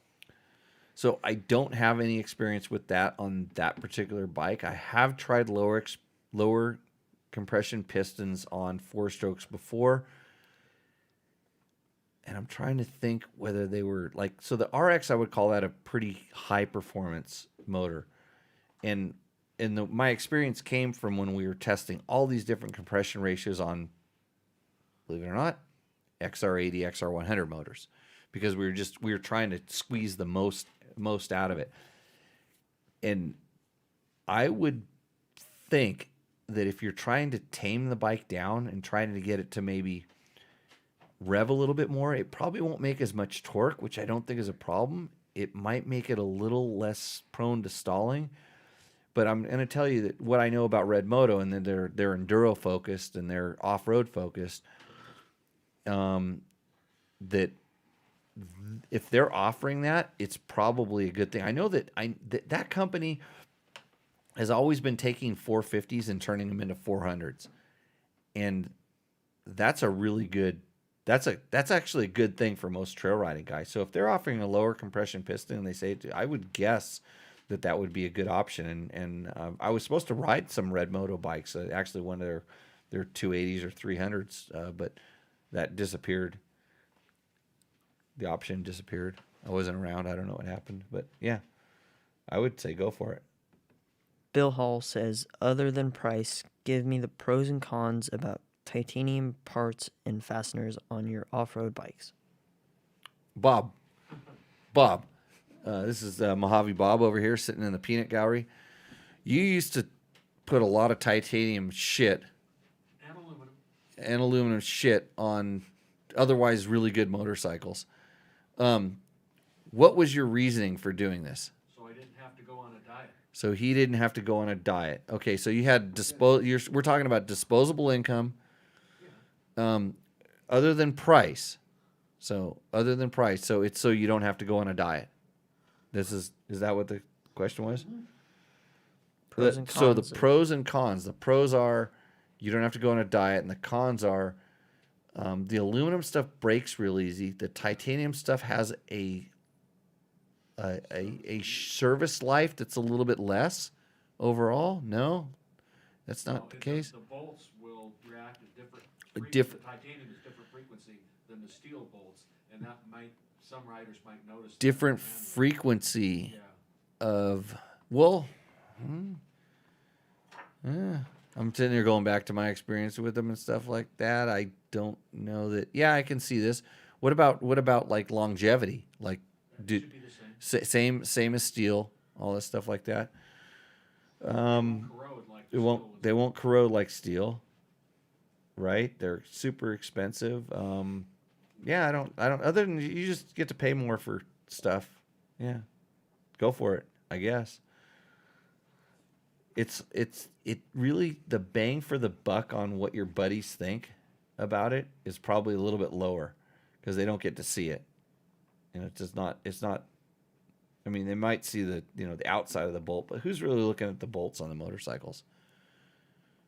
Well, get some new tires.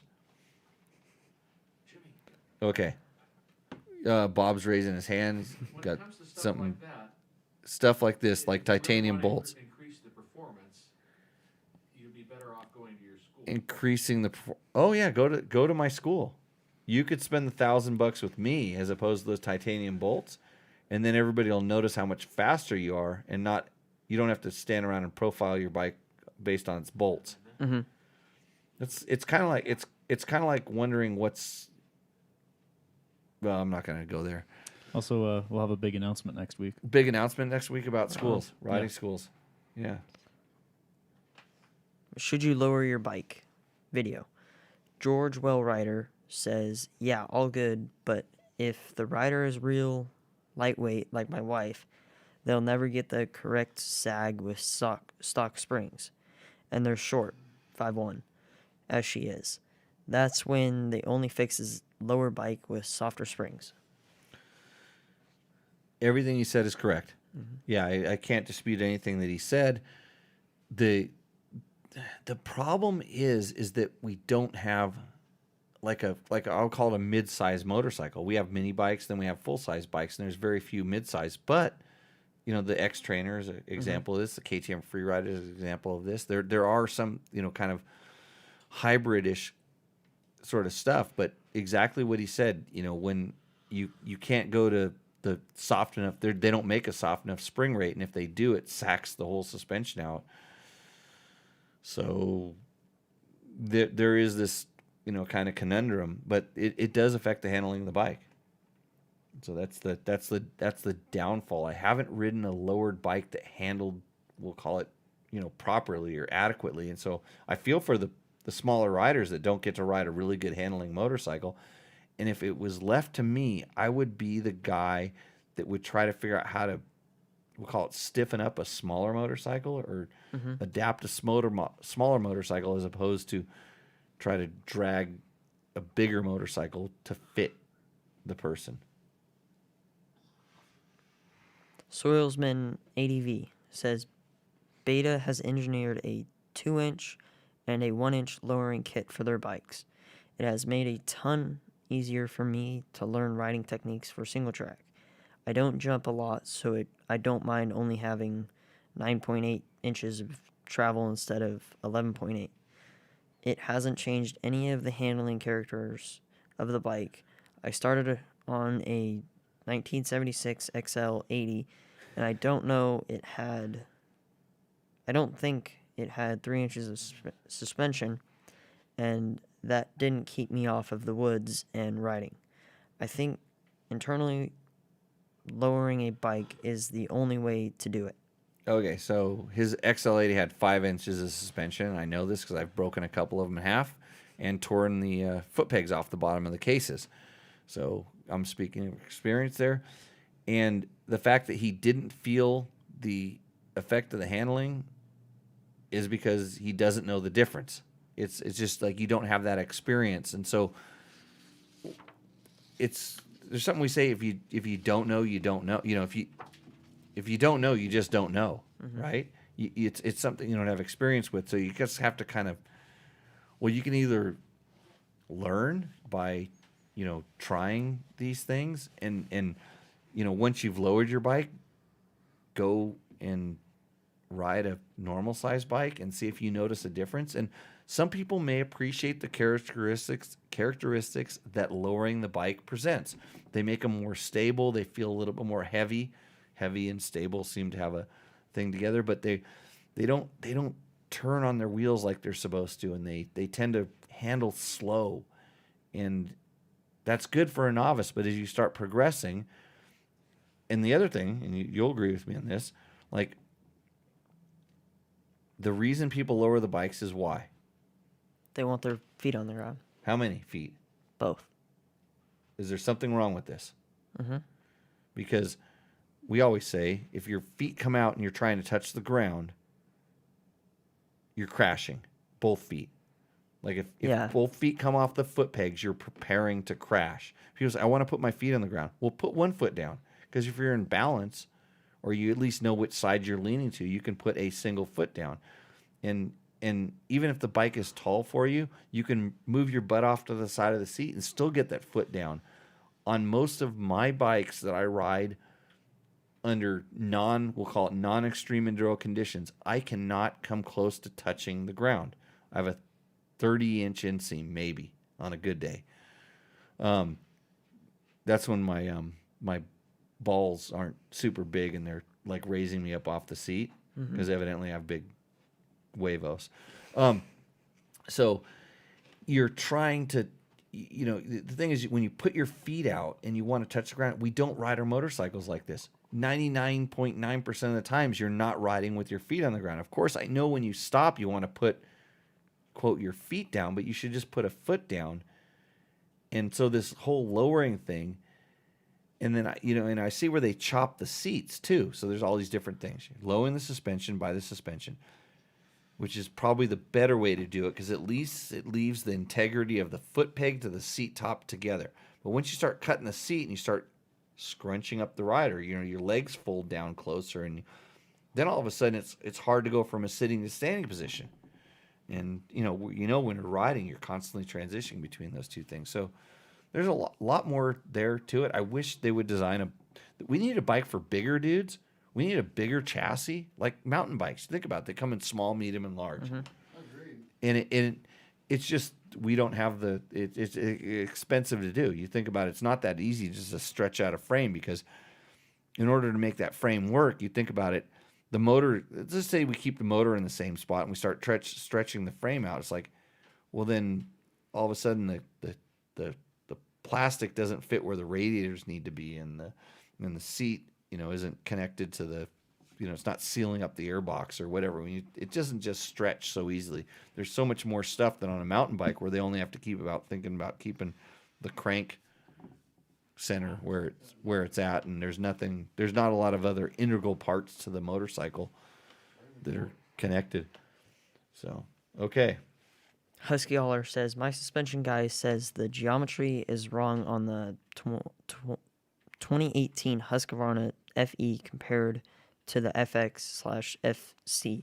It is too high in the rear and is suggesting a different link for the rear that will lower the bike.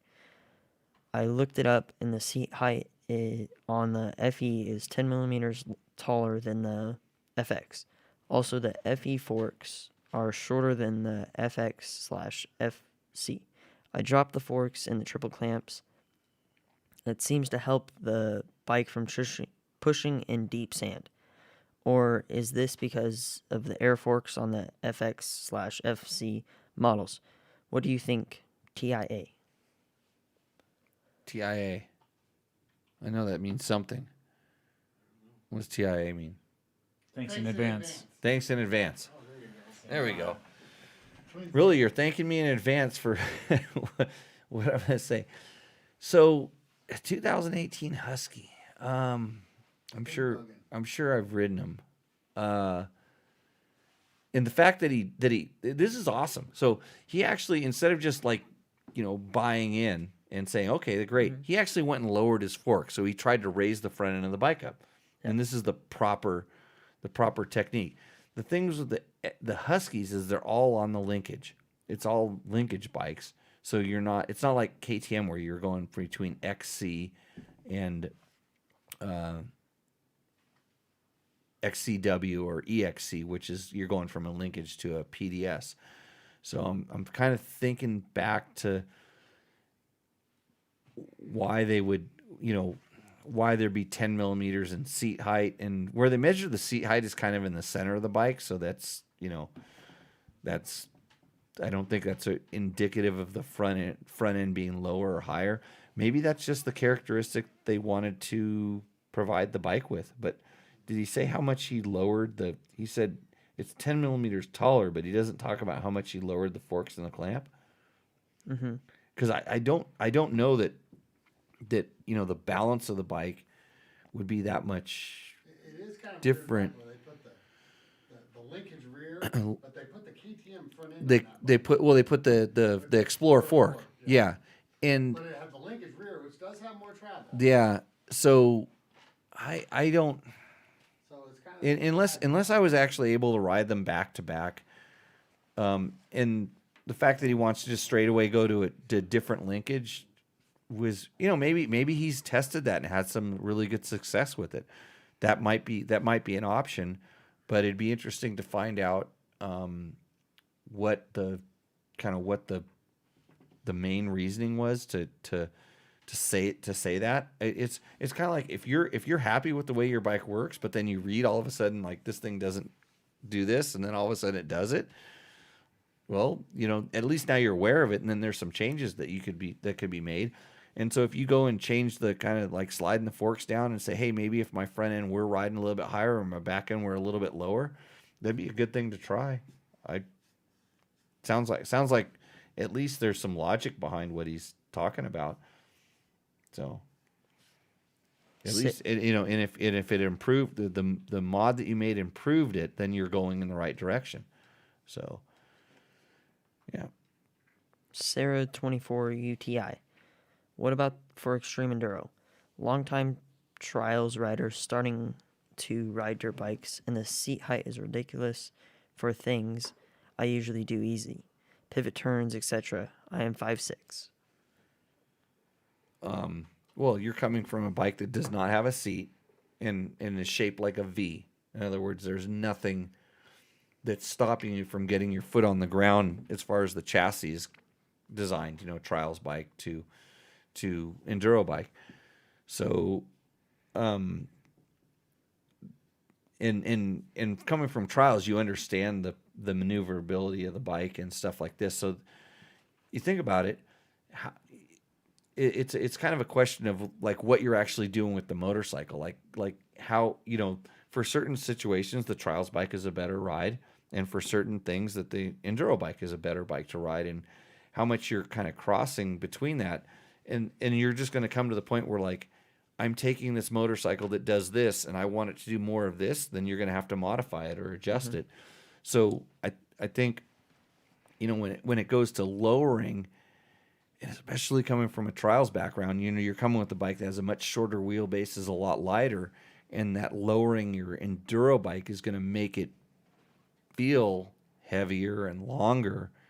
And especially when you're talking about those pivot turns and what she's talking about, it's going to be harder to get the lowered bike to do that than a normal sized bike. So it's compromises. It all comes down to compromises.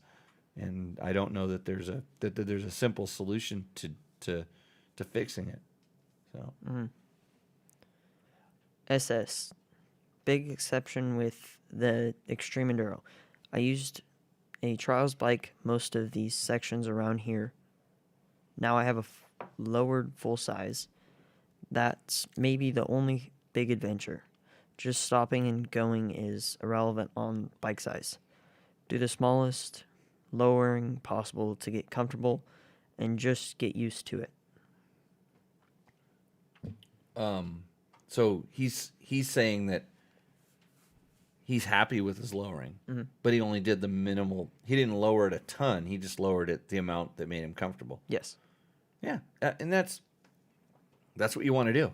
No, I think he's asking, do you lower it or? No, I think he's agreeing with you. He's agreeing with me. Yeah, that's strange. So big exception with Extreme Enduro. I use a trials bike. It's the only big advantage is stopping and going. Yeah, when you go and it depends on what your definition of extreme enduro is. So I was thinking about this when I was riding my new to me KTM 300 through the rocks the other day, and when I set George's bike up, which I raced at King of the Motos, I ran a lot less sag in the back so I could get the bike to squat down more. But I did not go to a lower seat or anything like that because it doesn't. For me, that wasn't the right thing. I wanted to make sure I was able to, because a lot of times you're kind of sitting down and dragging your feet, but then you want to be able to stand up very quickly.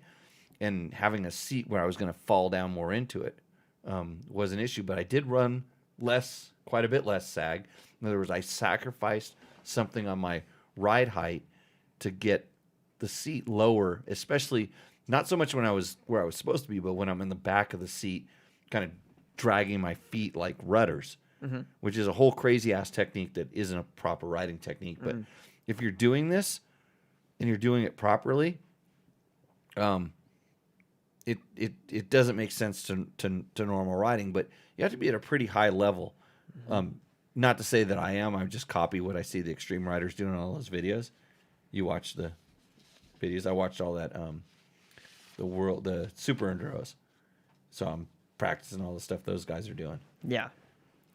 Those guys are freaking pivoting their bike on their rear wheel. It's ridiculous. But anyways, so I think it, like if you consider just riding on a single track trail out in the forest, extreme enduro, where you would riders of higher level just ride through and don't even think about it, then we kind of need to roll it back and don't change your bike setup to compensate for what your riding ability is not doing. Like if you're balanced and you're comfortable and you're controlled and you can ride right through this like the higher level rider does, don't blame it on bike setup. Don't think there's it's just like there's no magic pill, even though I'm just about ready to buy a bunch of magic pills for my diet program that I'm going to go on because I don't want to work.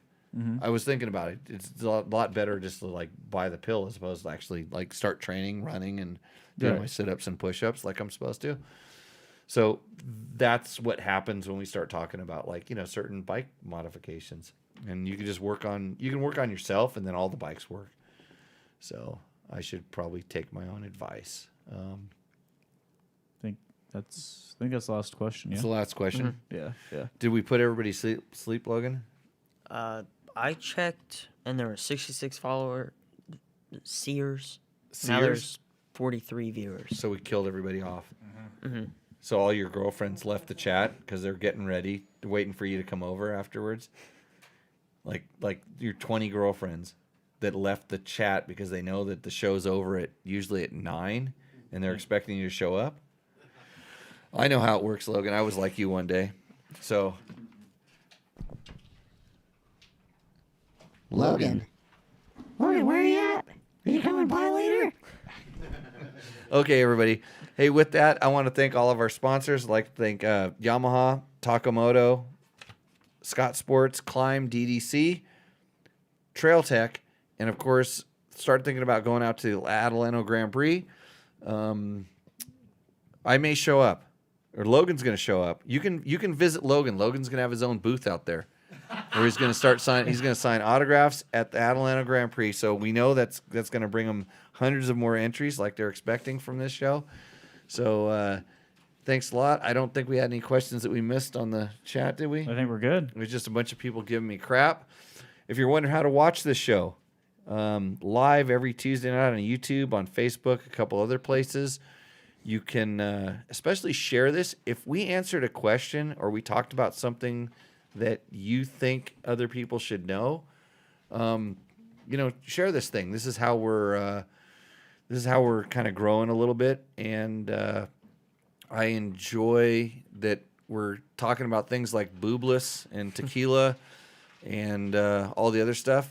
Hey, Victor, thank you, amigo.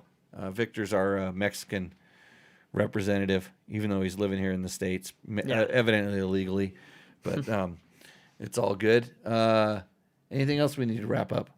We'll have some exciting stuff to share next week. Exciting stuff like next week. We have a big school this weekend. Got rally training coming on. We have a tour with Johnny Campbell going this next on Valentine's Day.